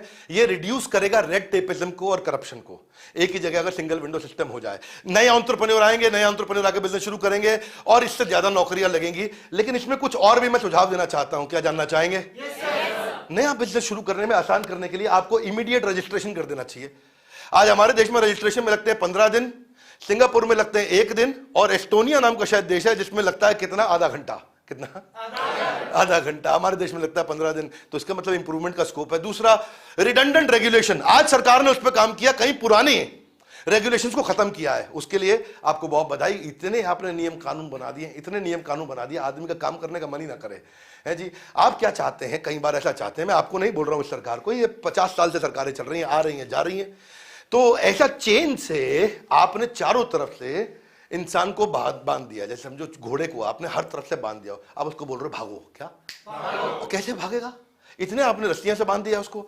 तो रस्सी खोलो। क्या करो? रस्सी खोलो। आपको यूईएन चालू कर दो, मेरा सुझाव है। इसको बोलते हैं यूनिक एंटरप्राइज नंबर। ये एक नंबर है। अब आपको 40 लाइसेंस चाहिए तो उसमें आपको जीएसटी का नंबर, आधार का नंबर, पैन का नंबर, इसका नंबर, उसका नंबर, आपका नंबर, मेरा नंबर, नंबर। अरे कितने नंबर देगा? 1 नंबर बना दो। 1 नंबर बनाएगा, उससे सारी चीजें लिंक हो जाए, जैसे आधार किया आपने। समझ रहे हैं बात को? एंटरप्राइज का डॉक्यूमेंट वॉल्ट बना दो। उस डॉक्यूमेंट वॉल्ट का उसने नंबर दिया और वहां पे जहां भी वो जा रहा है वो सारे डॉक्यूमेंट एक्सेस कर ले, वो सरकारी एजेंसी। ये नहीं कि अब ये जमा करो, ये जमा करो, ये जमा करो। रोज जमा करने आ रहा है जी, रोज चक्कर कटा रहे हैं आप उसको। इतने चक्कर कटा रहे हैं, चक्कर पे चक्कर। क्या वैसा ही है सनी देओल कितने तारीख पे तारीख। आगे चलते हैं। कमर्शियल कोर्ट को बढ़ाइए कि अगर झगड़ा हो जाता तो कमर्शियल कोर्ट आ जाए। कमर्शियल कोर्ट में आप ज्यादा कमर्शियल कोर्ट आ जाए, ज्यादा वो जजेस आए जो जिसको चोरी चक्कारी नहीं, बिजनेस के केसेस की समझ हो, यानी कि वो वाले जजेस ज्यादा बढ़ेंगे तो आपका काम होगा। आप सारा कंप्लायंस को डिजिटाइज कर दो। क्या कर दो? कंप्लायंस को। जितने भी कंप्लायंस है, इस दफ्तर जाओ, उस दफ्तर जाओ, कहीं मत जाओ, यहीं अपलोड कर दो घर से बैठ के। अरे इतना तेज, ये कर दो तो फर्क पड़ जाएगा। अच्छा, किसी को इंस्पेक्ट करने आना है, चेकिंग करने आना है, इंस्पेक्टर राज बोलते हैं, वो आता है ऑफिस में, आपके दफ्तर पहुंच जाता है इंस्पेक्टर राज। लाओ भाई कागज खोलो, कागज खोलो, क्या चक्कर चल रहा है यहाँ पे? हाँ खोलो सब कुछ, तुम दिखाओ मुझको। अच्छा अब क्या रहता है? उसी चक्कर में चलता है अंडर टेबल। कौन सा टेबल? तो वो खत्म हो जाएगा, क्योंकि आपने सब कुछ डिजिटल कर दिया। अब डिजिटल कर दिया, अपने आप इंस्पेक्शन हो रहा है, अपने आप अप्रूवल हो रहा है। हाँ, अच्छा, फिर सिंगल विंडो रेगुलेटरी अपडेट, तो इस पर सरकार ने काम किया, लोन्स एंड ग्रांट्स भी आप बढ़ा रहे हैं, तो कुछ बधाई, कुछ जो चीजें आपने नहीं करी हैं उनको पूर्ण करिए, इससे बहुत स्पीड बढ़ेगी। अच्छा, अब मैं कुछ आपको कमियों में बताता हूं। एनडीटीवी पे, एनडीटीवी एक होता है जी न्यूज, एक होता है एनडीटीवी, इसके बारे में ज्यादा बात नहीं करूंगा मैं। तो वो इसमें कहते हैं कुछ चीजें ऐसी हैं जो हम बजट में उम्मीद कर रहे थे, अर्बन एम्प्लॉयमेंट की गारंटी स्कीम, लेकिन ऐसा कुछ नहीं हुआ। और ये निखिल डे ने आकर के, यहाँ पे फाउंडिंग मेंबर मजदूर किसान शक्ति संगठन, इन्होंने उसको ट्वीट किया कि भाई, वो बोल रहा है कि भाई आपने इस पे काम नहीं किया है। दूसरी तरफ अभी सलमान अनीस सोज हैं, इन्होंने भी ऐसा ही किया कि भाई नहीं नहीं नहीं, 19 करोड़ नौकरी चाहिए थी, वो हुई नहीं बिल्कुल भी, हमारा देश में तो बुरा हाल है। तो मैंने आपको बताया कि उसी चीज को लोग कैसे देखते हैं, कोई उसको अच्छा देख के बता रहा है, कोई बुरा देख के बता रहा है, हर एक का अपना एजेंडा है। लेकिन हम आपको अच्छा भी बता रहे हैं, बुरा भी बता रहे हैं, ताकि आपकी नॉलेज इंफॉर्मेशन बढ़ जाए। ये एक वीडियो जो आपको संपूर्ण नॉलेज दे देगा बजट के बारे में। Are you with me loudly? Yes, no? Sunil Duggal ये क्या कहते हैं, इनके हिसाब से बहुत बढ़िया बना है भैया, इनके हिसाब से लार्ज स्केल एम्प्लॉयमेंट होने जा रहा है। हाँ, इतना बड़ी नौकरी लगने वाली, तो ये बहुत तारीफ कर रहे हैं। अब कुछ लोग आदमी आपको बहुत तारीफ करते दिखाई पड़ेंगे और कुछ आपको बहुत बुराई करते दिखाई पड़ेंगे, लेकिन आपको यह पता नहीं चल पाएगा कि एक्चुअली सही हुआ क्या है, गलत हुआ क्या है। वही हमारा काम है, हम आपको सही भी बता देंगे, गलत भी बता देंगे। सीताराम येचुरी ये कहते हैं कि भाई 20 करोड़ नौकरियां इस समय मिस कर रही है हमारे देश में। मनरेगा में पैसा आपने थोड़ा और कम कर दिया, आपने उसको बढ़ा देना चाहिए था, बल्कि आपने तो हत्या कर दिया हमारे देश में लाइवलीहुड की एक नौजवान के। तो नौजवान का आपने बुरा हाल कर दिया, आपने तो मार दिया, पूरे देश को बर्बाद कर दिया। सीताराम येचुरी साहब है, तो वो भी अपनी बात रख रहे हैं। तो देखो, जो भी लोग कह रहे हैं उनमें काफी सच्चाई भी है, ये भी जो कह रहे हैं उसमें काफी सच्चाई है, लेकिन दूसरी तरफ में भी बहुत सच्चाई है कि उन्होंने लॉन्ग टर्म इनिशिएटिव लिए हैं इस बार, जिससे आने वाले समय में आप परमानेंट इन प्रॉब्लम्स को सॉल्व कर पाएंगे, केवल आज के नहीं। या तो आप कैसे कर दो भाई, फ्री में आपको बिजली, फ्री में पानी, फ्री में खाना, फ्री में सब कुछ, फ्री में मौज करो आप। हैं, क्या करो? मौज कर दी भाई, मौज कर दी, बहुत मौज कर दी, ये भी होता है। लेकिन दूसरा तरीका है भाई, हम आपको लॉन्ग टर्म सस्टेनेबिलिटी ला के दें। जरूरत तो दोनों की थी। हम चलते हैं पीएम गति शक्ति, इसकी मैं बहुत तारीफ करना चाहता हूं। क्या करना चाहता हूं? तारीफ। गति शक्ति क्या है? एक ऐसा मास्टर प्लान जो 7 इंजन इकोनॉमिक ट्रांसफॉर्मेशन ला दे। हाथ आगे लाइए, ऐसा हाथ करिए, बोलिए गति, चलो, बहुत तेज चलो। हाथ आगे लाइए, कैसे? सड़क बनाएंगे उस पर चलो। हाथ आगे लाइए, और कैसे? ट्रेन पे चलो, आप और तेज चलो, एयरपोर्ट पे चलो, फ्लाइट लेके चलो, पोर्ट से चलो, आप अलग बस से चलो, आप मेट्रो से चलो, वाटरवे समुद्र से चलो, आप हर प्रकार के लॉजिस्टिक्स से चलो। हाथ आगे लाई, गति। हाँ, अगर बढ़ गई आपकी गति तो खत्म हो जाएगी दुर्गति। मेरी बात समझ आ रही है? Yes, no? ये लॉन्ग टर्म रिफॉर्म है। ऐसा नहीं कि आज भैया पेपर साइन किया और कल से जो है 5000 ट्रेन चालू हो गई या 1000 ट्रेन चालू हो गई, ये ऐसा नहीं है। इसीलिए बता रहे हैं आपको। तो ये प्रोजेक्ट में आपने अच्छा काम किया। पीएम गति मिशन एक्सप्रेसवे, आपका फॉर्मुलेशन आपने इस पे कर दिया। नेशनल हाईवे नेटवर्क आप 25,000 किलोमीटर इस साल बढ़ा देंगे। आप 1,15,000 किलोमीटर की सड़कें बना चुके हैं। सड़क बनती है तो बहुत फर्क पड़ता है, बहुत फर्क पड़ता है भैया। इसीलिए सड़क बनाने पे आप पैसा डाल रहे हैं, उसके लिए आपको बहुत बधाई। इस पे अच्छा पैसा इन्वेस्ट करना चाहिए, इंफ्रास्ट्रक्चर पे करना ही चाहिए था पैसा आपको इन्वेस्ट। बहुत बधाई। 20,000 करोड़ रुपया आप हाईवे नेटवर्क पे जो आपने एक्स्ट्रा लगाने के बाद किया है। रेलवे में आपने गति शक्ति प्लान बनाया है। इसके अलावा 400 नई वंदे भारत ट्रेन लेके आ रही है, थोड़ी मॉडर्न ट्रेन है ये। इन ट्रेन से आप छोटे शहर से छोटे शहर को कनेक्ट कर रहे हैं। ट्रेन में वाईफाई है, खाने की सुविधा है, ट्रेन ज्यादा अच्छा है, ट्रेन थोड़ी नई प्रकार की है, सुंदर है ये। आप 5 रिवर को इंटरलिंक करने जा रहे हैं। 44,000 करोड़ रुपए आपने इरिगेशन पे इस प्लान पे लगाया, बहुत बधाई, अच्छा काम किया। 65 लाख लोगों को आप पीने लायक पानी देंगे, उनको सोलर पावर देंगे, बहुत बढ़िया है। इसके लिए इंडिया में 100 कार्गो टर्मिनल, ये बहुत अच्छा काम हुआ। अगर ये काम हो सके, पीएम आवास योजना पे भी आपने कुछ बताया, 48,000 करोड़ रुपया। तो ये मैं, लेकिन फिर भी इतना करने के बाद भी हम चाइना से बहुत पीछे हैं। कैसे हम कवर करेंगे, इन चीजों को जानना जरूरी है। आज हमारे यहां 7% की ग्रोथ है, चाइना में 6%, साउथ कोरिया में 6% की है। इसमें हम आज ये बताएंगे कि अगर हम साउथ कोरिया से तेज ग्रो कर रहे हैं, आज मैं इसमें बताऊंगा कि इस मामले में हमारा जो ग्रोथ रेट है वो चाइना से भी ज्यादा है, वो 6% पे है। क्या मेरी बात समझ आ रही? तो जो आपने इंफ्रा पे पैसा लगाया उससे हमारा ग्रोथ रेट आपने चाइना से तेज किया है, साउथ कोरिया से तेज किया है, और इसका बहुत बड़ा बेनिफिट है। इसलिए अगर पूरे के पूरे वीडियो में एक चीज की मुझे तारीफ करनी है सबसे ज्यादा, तो मैं इस पे खुल के तारीफ करूंगा और इस पे जोरदार ताली बजाई जा सकती है, बहुत जोरदार ताली बजाई जा सकती है, क्योंकि आपने हमारे ग्रोथ रेट को खुल के बढ़ाया। हाथ आगे लाए और समझाओ। समझ नहीं आया? समझाते हैं आपको। आपका जो 7.5 लाख करोड़ का जो पैसा लगाया आपने इसके ऊपर इंफ्रा पे, कितना? ये कैसे लगा है? इससे नौकरी तो मिली नहीं मुझको, मैं तो बेरोजगार हूं। आपका वीडियो देख रहा हूं इंटरनेट पे पैसा लगा करके, मेरा क्या फायदा हुआ? आप तो ताली बजा के चले गए बिंद्रा जी। नहीं, इससे फायदा होगा आपका। ये 7.5 लाख करोड़ में आपको 2.5 का मल्टीप्लायर मिलता है, यानी कि 40% इसमें से जो पैसा है, यानी कि 7.5 लाख करोड़ का 40% 3 लाख करोड़ हो गया। मैं ठीक नंबर दे रहा हूं? और 3 लाख करोड़ यानी कि 40% 3 लाख करोड़ रुपए की नौकरियां लग जाएंगी इसमें। अगर 3 लाख करोड़ की नौकरी लगी तो यह पक्का है कि इसमें बाकी 4.5 लाख आपका मशीनरी में चला जाएगा, मटेरियल में चला जाएगा, यानी कि पक्का है कि 1 करोड़ लोगों की नौकरी लग जाएगी इसमें। अगर 1 करोड़ लोगों की over a period of next few years नौकरी बढ़ती है तो इससे नौकरी भी बढ़ेगी। भैया जब इंफ्रा आता है तो फायदा सब जगह होता है, जब खुशहाली आती है तो फायदा सबका होता है, जब खुशहाली आती है तो फायदा सबका होता है। क्योंकि देखो इसमें इंजीनियर का फायदा होगा, कंसल्टेंट का फायदा होगा, प्लम्बर का फायदा होगा, कारपेंटर भी आएगा, अलमारी बना के जाएगा, इलेक्ट्रिशियन भी आएगा, बिजली लगा के जाएगा, लेबर भी काम करेगा, कॉन्ट्रैक्टर भी काम करेगा, इसके अंदर स्टील वाला भी कमाएगा, इसमें सीमेंट वाला भी कमाएगा, लकड़ी वाला भी कमाएगा, ईंट वाला भी कमाएगा, इसमें earth mover, contractor, compactor, road roller, ये सब आएंगे, आपका पेट्रोल डीजल सब। तो इसलिए इससे बिल्कुल चौमुहा विकास होगा। पर हाथ अगर आज नहीं मिलेगा क्या? तो आज वाला गलत किया आपने, मिस किया। कुछ आज का ध्यान रखना चाहिए था, है कि नहीं? तो क्योंकि आज ये बेचारा तनख्वाह कमा रहा है, इसको टैक्स का बेनिफिट देना चाहिए था आपको, वो आपने नहीं दिया, लेकिन लॉन्ग टर्म पे आपने काम किया। तो ये बैलेंस्ड अप्रोच से आपको बता रहा हूं मैं। किरण बेदी ने इसीलिए बड़े फेवर में बोला, बड़ा स्ट्रांगली बोला। किरण बेदी कहती है कि कौन कह रहा है कि आम आदमी का बजट नहीं है? इससे आपका ट्रेन है, मेडिकल है, इंफ्रा है, पीने का पानी है, मकान है, सोलर है, आपका होम ग्रोन डिफेंस प्रोडक्शन कर रहे हैं, बहुत चीजें कर रहे हैं। तो किरण बेदी महोदय ने, आपने खुल के इस सरकार की तारीफ करी। कभी कभी आप बुराई भी करती हैं इस सरकार की, लेकिन आज आपने खुल के तारीफ करी। आपके बारे में जाना जाता है, पहचाना जाता है आपको खुल के बोलने के लिए। आज आपने बड़ा खुल के इनकी तारीफ में सरकार की आप उठ करके निकल करके आई, इसलिए मैंने आपका भी ट्वीट डाला।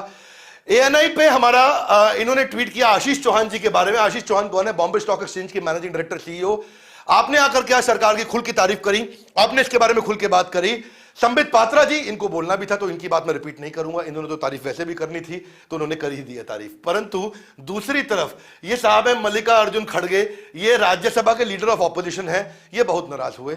ये बोले एंटी पुअर एजेंडा है, ये गरीब के खिलाफ बजट आया है, गरीब को और गरीब बनाने के लिए आया। क्या? गरीब को और गरीब बनाने। तो गरीब को और गरीब बनाने के लिए आया। कैपिटलिस्ट है, इनके दोस्त हैं, वही जो बोलते हैं अडानी अंबानी को पैसा दे दिया।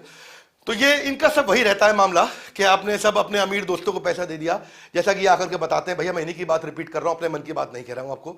तो ये आकर के बोले कि मिडिल क्लास और पुअर को कुछ नहीं मिला है, सब बर्बाद हो गया है, सब खत्म हो गया है, पैसा खा गए देश का, हमारा जो है ना अरबपति पैसा खा जाएगा, पूंजीपति सारा पैसा खा जाएगा, वही वाली तकलीफ रहती है। इस बात को गरीब आदमी सोचता है बात ठीक है, वो पैसा खा जाएगा।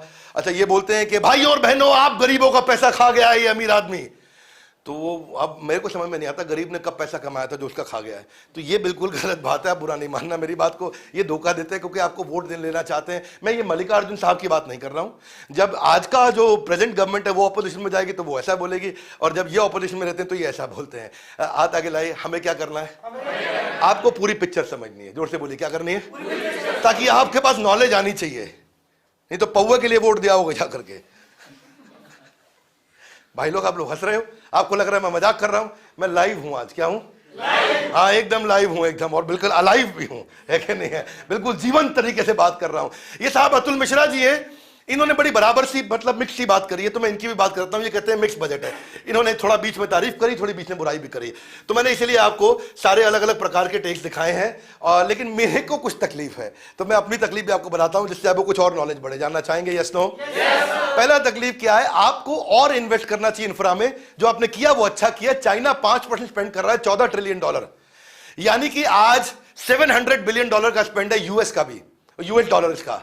और हमारा क्या है? हमारा बेसिकली इनसे बहुत कम है आज। चाइना हमसे 10 गुना ज्यादा इन्वेस्ट कर रहा है, इन्वेस्टिंग 10 टाइम्स। हाथ आगे लाइए, ऑलरेडी बहुत कुछ है। क्या? ऑलरेडी इतनी इकोनॉमी आ गई, उसके बावजूद हमसे 10 गुना ज्यादा इन्वेस्ट कर रहा है। हमने तो आज भी बहुत ज्यादा इन्वेस्ट करके भी 1/10 किया, और उसी पे लोग इतना नाराज हो गए। इसीलिए ये जरूरत है, इंफ्रा पे काफी जरूरत है, इसलिए मैं इसके सहयोग बिल्कुल फेवर में हूं। सबसे तेज ताली मैंने इसी चीज के लिए बजाई कि इंफ्रा पे इन्वेस्ट किया गया। ये नेशनल इंफ्रास्ट्रक्चर इनकी पाइपलाइन है। लेकिन हाथ आगे लाइए, बिंद्रा जी आप क्यों नाराज हो रहे हो?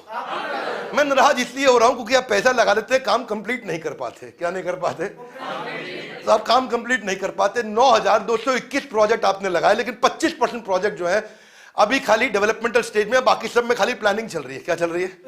प्लानिंग चल रही है। हाथ आगे लाई, सोच रहे हैं, दिमाग लगा रहे हैं। अभी काम भी करना पड़ेगा आपको, देखो स्पीड से आना पड़ेगा।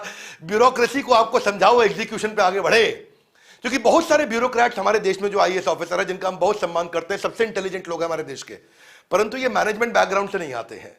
इनमें काफी सारे नॉन मैनेजमेंट बैकग्राउंड के हैं, जैसे ह्यूमैनिटीज या अलग अलग प्रकार के बहुत सारे बैकग्राउंड। इंटेलिजेंस पूरा, हाथ आगे लाइए, इंटेलिजेंस पूरा, लेकिन नॉन मैनेजमेंट बैकग्राउंड से हैं। उस चक्कर में अब आप क्या करिए, हाथ आगे लाइए, क्या किया जाए? इनको एग्जीक्यूटिव कोर्सेज करा दीजिए। हार्वर्ड का एग्जीक्यूटिव कोर्स करा लीजिए, स्टैनफोर्ड का करा लीजिए, वॉटन का करा लीजिए, आईआईएम का करा लीजिए। स्पीड बढ़ानी है। क्या बढ़ानी है? स्पीड। हाँ, अब अच्छा, इनकी और तकलीफ क्या है? ये पेपर साइन करें तो सीएजी, सीवीसी, सीबीआई पूछे इनसे आकर के, वो आपने ठीक किया है, लेकिन पेपर वापस जल्दी से साइन करके आए, फटाफट तेज चले काम, है ना? तेज करे। हाथ आगे, ये कब करना है? कल करना था, आज कर दो। कल करना था, आज कर दो। बहुत स्पीड से काम होना चाहिए, क्योंकि जितना आप डिले करते हैं उतना पैसा लगता है आपका। 4 लाख करोड़ रुपए इस चक्कर में खराब हो गया। अच्छा, ये समस्या केवल इस सरकार की नहीं है, ये कोई सी भी सरकार आती है उसकी समस्या है। हमारे देश में स्पीड आपको और चाहिए है, तो स्पीड लाने के लिए एवरेज डिले से क्या होता है? 4 साल के डिले पे आपका 4 लाख करोड़ रुपया खराब हो गया। कितना? 4 लाख करोड़। प्रोजेक्ट आपने सैंक्शन कर दिया, कंप्लीशन हुआ नहीं है।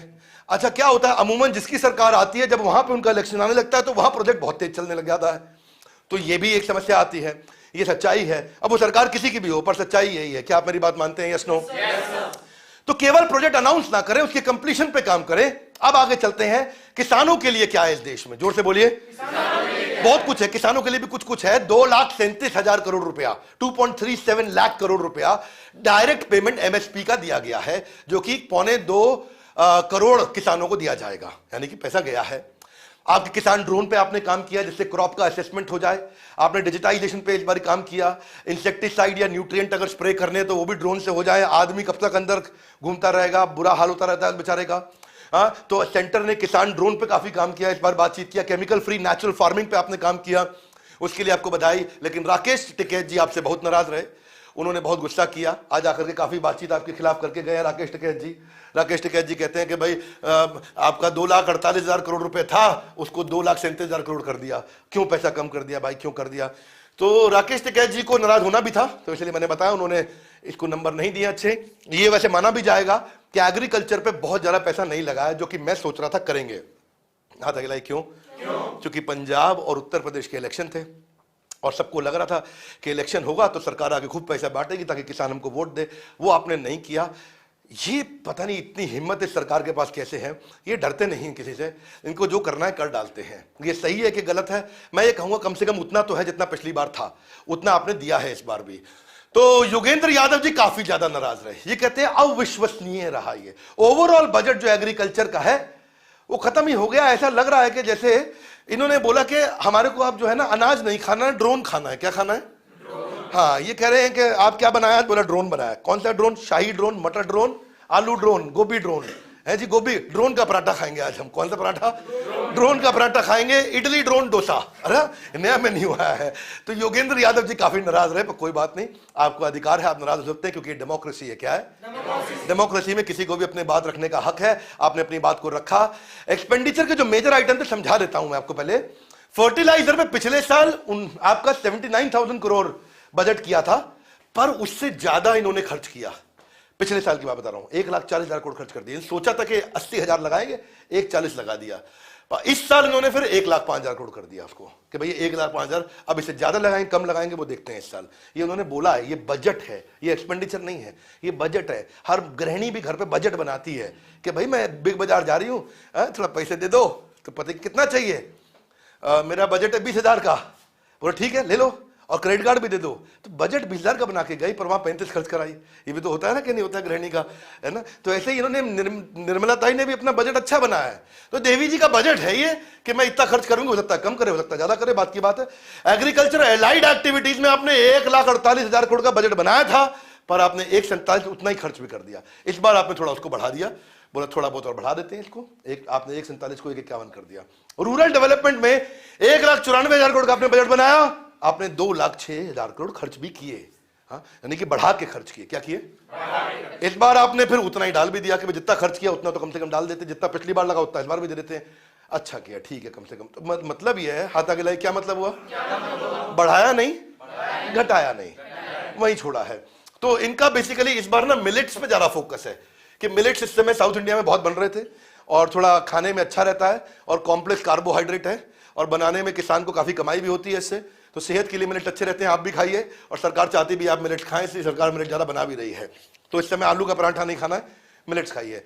केमिकल फ्री नेचुरल फार्मिंग पे बात कर रहे हैं ये, और नेचुरल जीरो बजट फार्मिंग, इसका मतलब क्या होता है जी? कोई पेस्टिसाइड नहीं डालेंगे, कोई कीटनाशक नहीं डालेंगे, कोई आपको इसके अंदर कोई केमिकल नहीं डालेंगे, कोई जहर डाल करके कीड़े को नहीं मारेंगे। उसके बिना खाना कैसे बनाया जाए इस पे बातचीत हो रही है। कह रहे हैं कि कॉलेज वाले तुम पढ़ाते क्यों नहीं उसके ऊपर? है, पढ़ाया करो तुम इसके ऊपर, खूब पढ़ाओ, ऐसा करे, खूब बातचीत हो रही है ना। लेकिन मेरे विचार में आपने रेजिस्ट किया है फ्री में पैसा बांटने के लिए। क्या किया है? फ्री में पैसा आपने नहीं बांटा कि मैं और जरा इस दान दे देता हूं तो मेरे को वोट मिल जाएंगे, वो नहीं किया। ये आपने नहीं किया, इसमें मैं लेके थोड़ा हैरान भी हूं। तो ये बोल्ड बजट है आपका। ये मैं कहूंगा क्योंकि मुझे लग रहा था 5 राज्य, 5 राज्य, फिर से बोलो 5 राज्य, जोर से बोलो, पूरा देश 5 राज्य 5 राज्य बोल रहा था कि भाई इस बार निर्मला सीतारमण जी को मौका मिला 5 राज्यों के चक्कर में इतना बांट दे के सबसे वोट आ जाए। वो आपने नहीं किया। मुझे उम्मीद थी कि आप ऐसा करते हैं, लेकिन आपने नहीं किया। तो ये एक अच्छी बात है, बड़ी हिम्मत वाली बात है। हो सकता है आपको उसको नुकसान भी सहना पड़े, हो सकता है पंजाब के लोग, उत्तर प्रदेश के लोग नाराज हो जाएं कि आपने कुछ एक्स्ट्रा क्यों नहीं दिया हमको। तो गवर्नमेंट ने एक और कमी छोड़ दी कि 2018 में आपने कहा था कि मैं किसान की इनकम डबल कर दूंगे, लेकिन वो आप नहीं कर पाए। क्षमा चाहता हूं मैं, आप वो नहीं कर पाए। आपका जो बजटेड एक्सपेंस था वो उतना ही है जो पिछली बार का है, उसमें कोई ग्रोथ नहीं है, वैसे का वैसा रखा है आपने। और फूड प्रोसेसिंग वालों के लिए आपने थोड़ा एक्स्ट्रा पैसा स्पेंड किया है, यानी कि 2.25 टाइम्स आपने एक्स्ट्रा स्पेंड किया है। अच्छा, इसको क्षमा चाहता हूं, मिटाना भूल गया था मैं, क्योंकि लाइव चल रहा है ना, आपको तो पता ही है इस बार, तो थोड़ा एडिटिंग नहीं है तो आप काम चला लेना इसमें। आगे चलते हैं। यूनियन बजट एजुकेशन पे, एजुकेशन पे क्या मिल रहा है? आखिरी है, सुनना चाहेंगे? Yes no? उत्साह बढ़ाएंगे? Yes no? एजुकेशन और एडटेक, हाँ कमाल हो गया जी। इसमें आपने 1 ट्रिलियन रुपीस यानी कि 1 लाख करोड़ रुपए आपने पहली बार देश के इतिहास में एजुकेशन पे लगाया। हा? अच्छा लगा सुन के। रुको रुको रुको, अभी ताली मत बजाओ, ये बहुत ज्यादा नहीं है क्योंकि पिछली बार इससे थोड़ा ही कम था, है ना। तो ये 17% ज्यादा है पिछली बार से, लेकिन आपने ताली बजाई, कोई बात नहीं, कोई दिक्कत नहीं है। लेकिन आपको बता रहा हूं, ऐसे मैंने जोर से 1 लाख करोड़ बोला तो आपने ताली बजा दिया, आपको लगा बहुत ज्यादा लगा दिया। नहीं, और ज्यादा लगाना चाहिए था, इसलिए ताली आप वापस भी लेना चाहें तो ले सकते हैं अपनी, क्योंकि हमारी इच्छा थी कि इस पर और लगाया जाए, स्किलिंग पे, डिजिटलाइजेशन पे और खर्च किया जाना चाहिए था। हाथ आगे लाई, क्यों? क्योंकि एजुकेशन रिफॉर्म पे जो आपने अनाउंसमेंट किए हैं उसमें कुछ तो बहुत अच्छे हैं, फिर भी कमी है। जो कमी है वही बताऊंगा, जो अच्छा है वही बताऊंगा। सुनना चाहेंगे? भैया यूट्यूब पे लाइव लोग देख रहे हैं, बताओ। देख रहे हैं? हाँ जी, हाँ। त्यागी जी बताओ, चल रहा है इस समय? हाँ, लोग देख रहे हैं ना, ठीक है। उनको बोलो शेयर करते रहे वीडियो, है? आप भी बोलो, मैं भी बोल रहा हूं, सारे बोलो। क्या करो? शेयर करो भाई वीडियो। हाथ आगे लाइक, क्यों? इससे आपको जानकारी मिलेगी। इसका पता नहीं तुमको पहुए पे वोट दे आएगा जाके। इसका बहुत गड़बड़ लगता है मुझको, इसको पौवा मिलता है जाके वोट दे आता है। आगे से नहीं करना, ठीक है? ठीक है, गुड बॉय, गुड बॉय। क्षमा चाहता हूं, आगे बढ़ते हैं। आज लाइव है ना, क्या है? थोड़ा हंसते खेलते बात कर रहे हैं, नेचुरल बात कर रहे हैं आज। कौन सी कर रहे हैं? हाँ ठीक है, आगे चलते हैं। 1 क्लास 1 टीवी चैनल प्रोग्राम आपने पीएम ई विद्या पे लॉन्च किया, अच्छा लगा मुझको। 12 चैनल से 200 चैनल कर दिए, लगभग फ्री में लोग पढ़ाई कर पाएंगे। और अपनी भाषा में कन्नड़, तेलुगु, आप मराठी, गुजराती मने बधु आवड़े छे, हाँ? जीवन में काइक मोटू करवो, हाँ? की हाल है पाजी वधिया, पंजाबी में भी सीखोगे आप। ओके, आगे चलते हैं। डिजिटल ई पोर्टल आपने लॉन्च किया, आप स्किलिंग के लिए, और तेज होना चाहिए, सस्ते में हो जाएगा डिजिटल स्किलिंग, ये आपने और अच्छा किया। आपने रिवाइज भी किया एग्रीकल्चर यूनिवर्सिटी के सिलेबस को। जीरो बजट आपने ऑर्गेनिक फार्मिंग, इसकी बात मैं भी करके हटाऊं आपसे मैं। टीचर्स को आप डिजिटल टूल्स दे रहे हैं, इसकी बात भी करके हटाऊं। अब डिजिटल यूनिवर्सिटी भी ले आए आप देश के अंदर। डिजिटल यूनिवर्सिटी जो अक्रॉस सारे स्टूडेंट के लिए आप डिजिटली पढ़ाई कर सकेंगे। मेरे को अच्छा लगा, हब एंड स्पोक मॉडल पे आप लेके आ रहे हैं, डोर स्टेप पे पढ़ाई हो जाएगी। भाई एक होगा हब जो सरकार का होगा, स्पोक में कौन रहेंगे? लोकल कॉलेज रहेंगे, तो डिजिटल पढ़ाई हो सकती है। इससे फायदा क्या होगा? पढ़ाई का खर्चा थोड़ा कम हो जाएगा और लोग अपने दूर दराज गांव से बैठ करके पढ़ सकेंगे। कहां से पढ़ सकेंगे?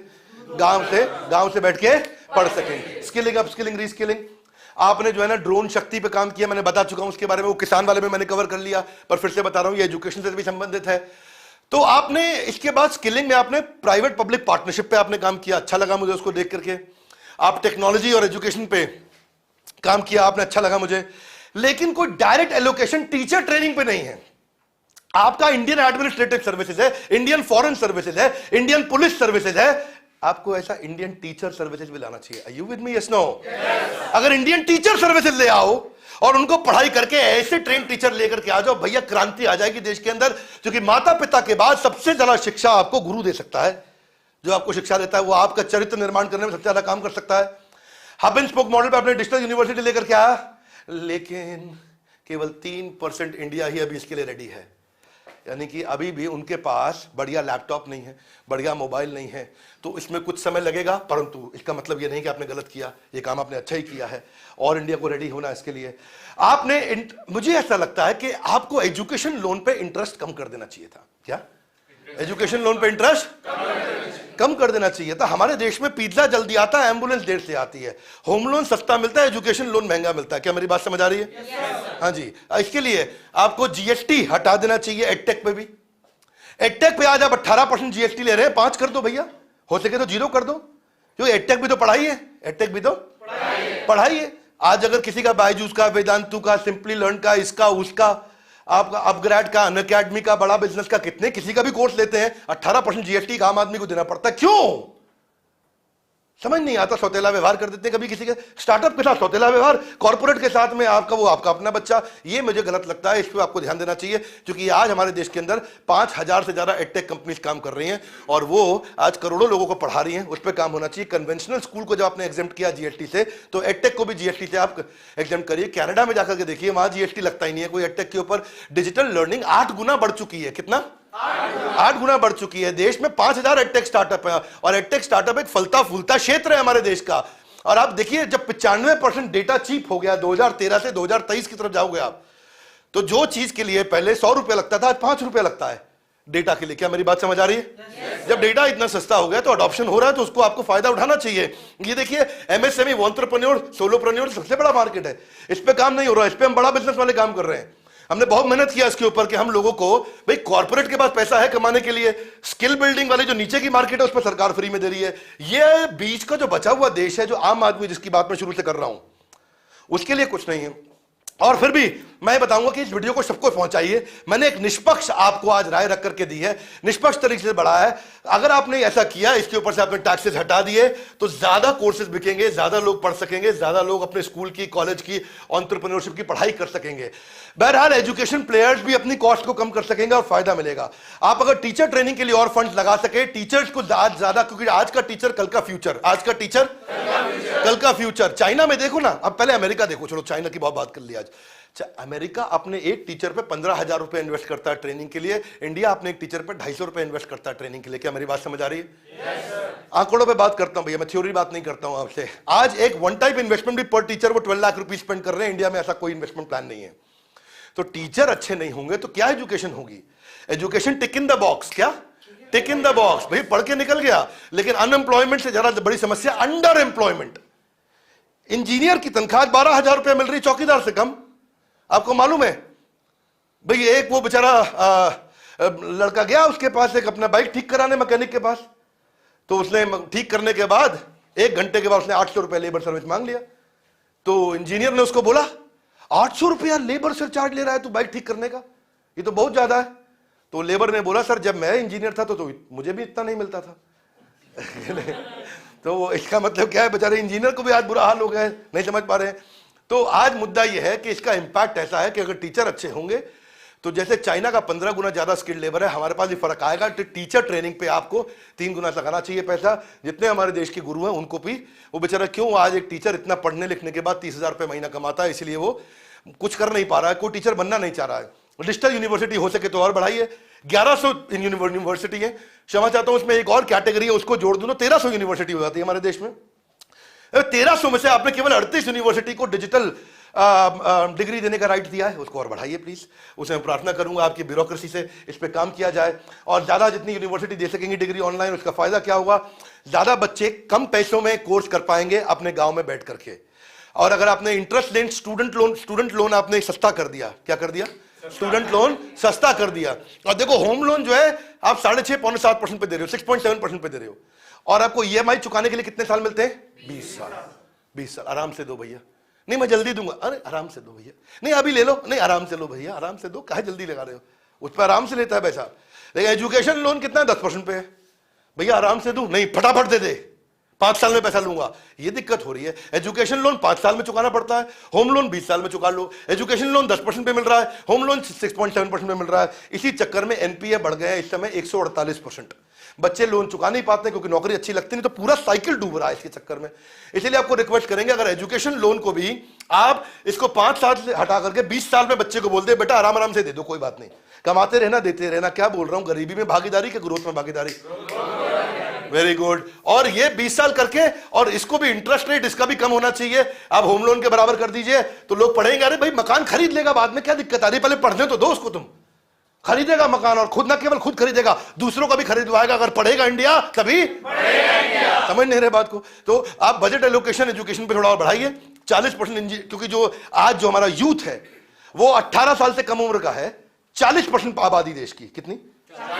40% आबादी। इसका मतलब इतना यूथ है हमारे देश में। अब 40% लोगों के लिए आप 3% पैसा खर्च कर रहे हैं। ओहो, एक बार और 40% लोगों पे 3% खर्च कर रहे हैं। ठीक है, थोड़ा मैं ड्रामेटाइज भी कर दिया हल्का सा, लेकिन मुद्दा तो गंभीर है भैया, मुद्दा तो मामला गंभीर है। इसलिए प्रार्थना है आपसे कि इसको 3% को बढ़ा करके आप 6% करिए। अगले साल इस पे ध्यान दीजिए कम से कम। ये हमारे सुझाव है, इस सुझावों को सब तक पहुंचाइए। हमारे देश में बहुत ताकत है। क्या है? बहुत ताकत है। हमारे पास ह्यूमन कैपिटल बहुत बढ़िया है। हमारे देश की 60% पॉपुलेशन यंग है। इसलिए आने वाले 10 सालों में अगर देश राज करेगा तो भारत देश राज करेगा। इस पृथ्वी पे कौन सा देश राज करेगा? भारत देश राज करेगा। आगे का देश हमारा है, आएगा समय हमारा है। हम जल्दी कंज्यूम करते हैं, हम खर्च करने को तैयार हैं। हमारे यहाँ बुद्धिमान एंटरप्रेन्योर पैदा हो रहे हैं, हमारे यहाँ इनोवेशन भी बहुत हो रहा है, कोई कमी नहीं है। थोड़ा मैंने आपको बताया, कुछ जजेस बढ़ाइए। आप स्टेट को बोलिए कि अपना पीएनएल मेंटेन करे, जो चीफ मिनिस्टर अच्छा प्रॉफिट में लेके जाए उसको अच्छा इंसेंटिव दे। फैकल्टी मैंने आपको बताया कि अच्छा करे। कुछ गवर्नमेंट को पॉलिसी मेकिंग करिए भैया। ये oil and gas, airline, railway, ये गवर्नमेंट का काम नहीं है चलाने का। इसमें आप पब्लिक प्राइवेट पार्टनरशिप करिए या प्राइवेटाइजेशन करिए, और आप वो मोनोपोली ना करे, उसको रेगुलेट करिए। व्यापारी आ रहा मोनोपोली ना करे, उसको रेगुलेट करिए कि वो नियम कानून में धंधा करे, कस्टमर को लूट ना ले। भाई अभी पहले केवल एक एयरटेल हुआ करता था, एक आधा और होता था, वही सब पैसा ले लेते थे। अभी जब ज्यादा हुए उसके बाद, या जब ज्यादा प्लेयर आ जाते हैं, इलेक्ट्रिफिकेशन, लास्ट टाइम आपने बिजली वाले का पोर्टिंग पे काम किया, बड़ा अच्छा किया, सब पैसा कंट्रोल होने लग जाता है उससे। ब्यूरोक्रेट को स्टिक एंड कैरेट का चक्कर है भैया। मेरी बात सुनो जरा एक बारी, कैरेट मिसिंग है ब्यूरोक्रेट के लिए। ब्यूरोक्रेट अच्छा काम करता है तो आप इंसेंटिव नहीं देते, ब्यूरोक्रेट कोई गलती करता है तो आप उसको डंडा मार देते हैं। इस चक्कर में ब्यूरोक्रेट कहता है कि भैया काम करो तो भी उतनी तनख्वाह, नहीं करो तो भी उतनी तनख्वाह, तो फिर हाँ जी, हरे कृष्णा, क्या? तो इसलिए ब्यूरोक्रेट बहुत तेज आगे नहीं बढ़ रहा है एग्रेसिवली। ब्यूरोक्रेट के लिए कोई बड़े इंसेंटिव दीजिए, उसने कोई बड़ी अचीवमेंट किया है तो उसने भागीदारी दीजिए। क्या समस्या है? वो भी कमा। सिंगापुर ऐसे ही चल रहा है पूरा। सिंगापुर में वहां के जितने भी ब्यूरोक्रेट्स हैं, जो उनका इनिशिएटिव रहते हैं, उस इनिशिएटिव में ग्रोथ के अंदर भागीदारी है कि जब देश कमाएगा तो तू भी कमाएगा। कॉर्पोरेट भी ऐसे चलता है, बिजनेस भी ऐसे चलता है, हर आदमी ऐसे चलता है, तो ऐसा ही होना चाहिए। आगे बढ़ते हैं। स्कॉलरशिप 1 लाख करोड़ की होनी चाहिए बच्चों के लिए। जो बच्चा पढ़ रहा है उसको पैसा मिले, वो केपेबल है तो लायक आदमी को आगे बढ़ाओ, केपेबिलिटी पे आगे बढ़ाओ, मेरिट पे आगे बढ़ाओ। हमारे को काबिल चाहिए। क्या चाहिए? काबिल आदमी चाहिए। प्राइवेटाइजेशन से सबका फायदा होता है, इसके ऊपर कभी प्रश्न मत करिएगा। कोई भी आपको बोले वो गलत बोल रहा है। प्राइवेटाइजेशन से फायदा होता है अगर उसके ऊपर रेगुलेशन अच्छा रहे, अगर सरकार की पॉलिसी अच्छी रहे, क्योंकि व्यापारी जब करेगा वो ग्रोथ ओरिएंटेड है। हाथ आगे लाइए। मैं नहीं मानता। कई लोग बोलेंगे कमेंट बॉक्स में, अरे मैं बताता हूं 1350 सरकारी कंपनी हमारे देश के अंदर, कितनी?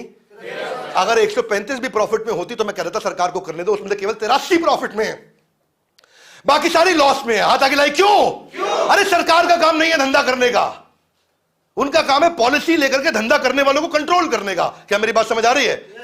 Okay, good boys and good girls, very good. इसलिए हम चाहते हैं कि आप देखो, आज लोगों के पास ना टाइम अवेलेबिलिटी की दिक्कत है, वर्नाक्युलर कंटेंट नहीं है। हमने इसीलिए एंटरप्रेन्योरशिप पे बहुत काम किया और यही हमारा आज मुद्दा है और यही बड़ा बिजनेस कर रहा है।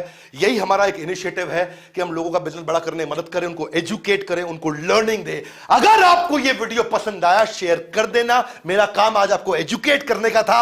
इससे अच्छा वीडियो चैलेंज करता हूं बजट के ऊपर आसानी आसान भाषा में समझाने वाला कोई नहीं था। ये पहला वीडियो था आज देश का और मैं लाइव आया आपके लिए। प्रेजेंटेशन आज ही फटाफट हाई स्पीड पे हमारी टीम ने बैठ करके बनाया। हमारी टीम को भी नीचे बधाई दीजिए कमेंट बॉक्स में। इन सब लोगों ने काम किया, बहुत मेहनत से काम किया। संजय सर, स्मृति मैम, आपको मैं स्पेशल बधाई देता हूं और हमारी पूरी टीम को बधाई देता हूं। लगातार आप लोगों ने मदद किया ताकि हम मिलकर फटाफट से लोगों तक एक राइट कंटेंट पहुंचा सके और उनको एजुकेट कर सके और इसको सुधार सके। हाथ आगे लाइए। क्यों? ये पौवे पे वोट दे देता है कि नहीं है? लवली ऑडियंस गाइस, जोरदार, कम ऑन, थैंक यू। तो हमारा आज यही पर्पस था कि हम आपको एजुकेट कर सके। और अगर आपको अच्छा लगा हो, लाइक करके उत्साह बढ़ाइए। कमेंट बॉक्स में आप अपनी राय रखिए कि न पक्ष न विपक्ष, बात करेंगे कौन सी? निष्पक्ष।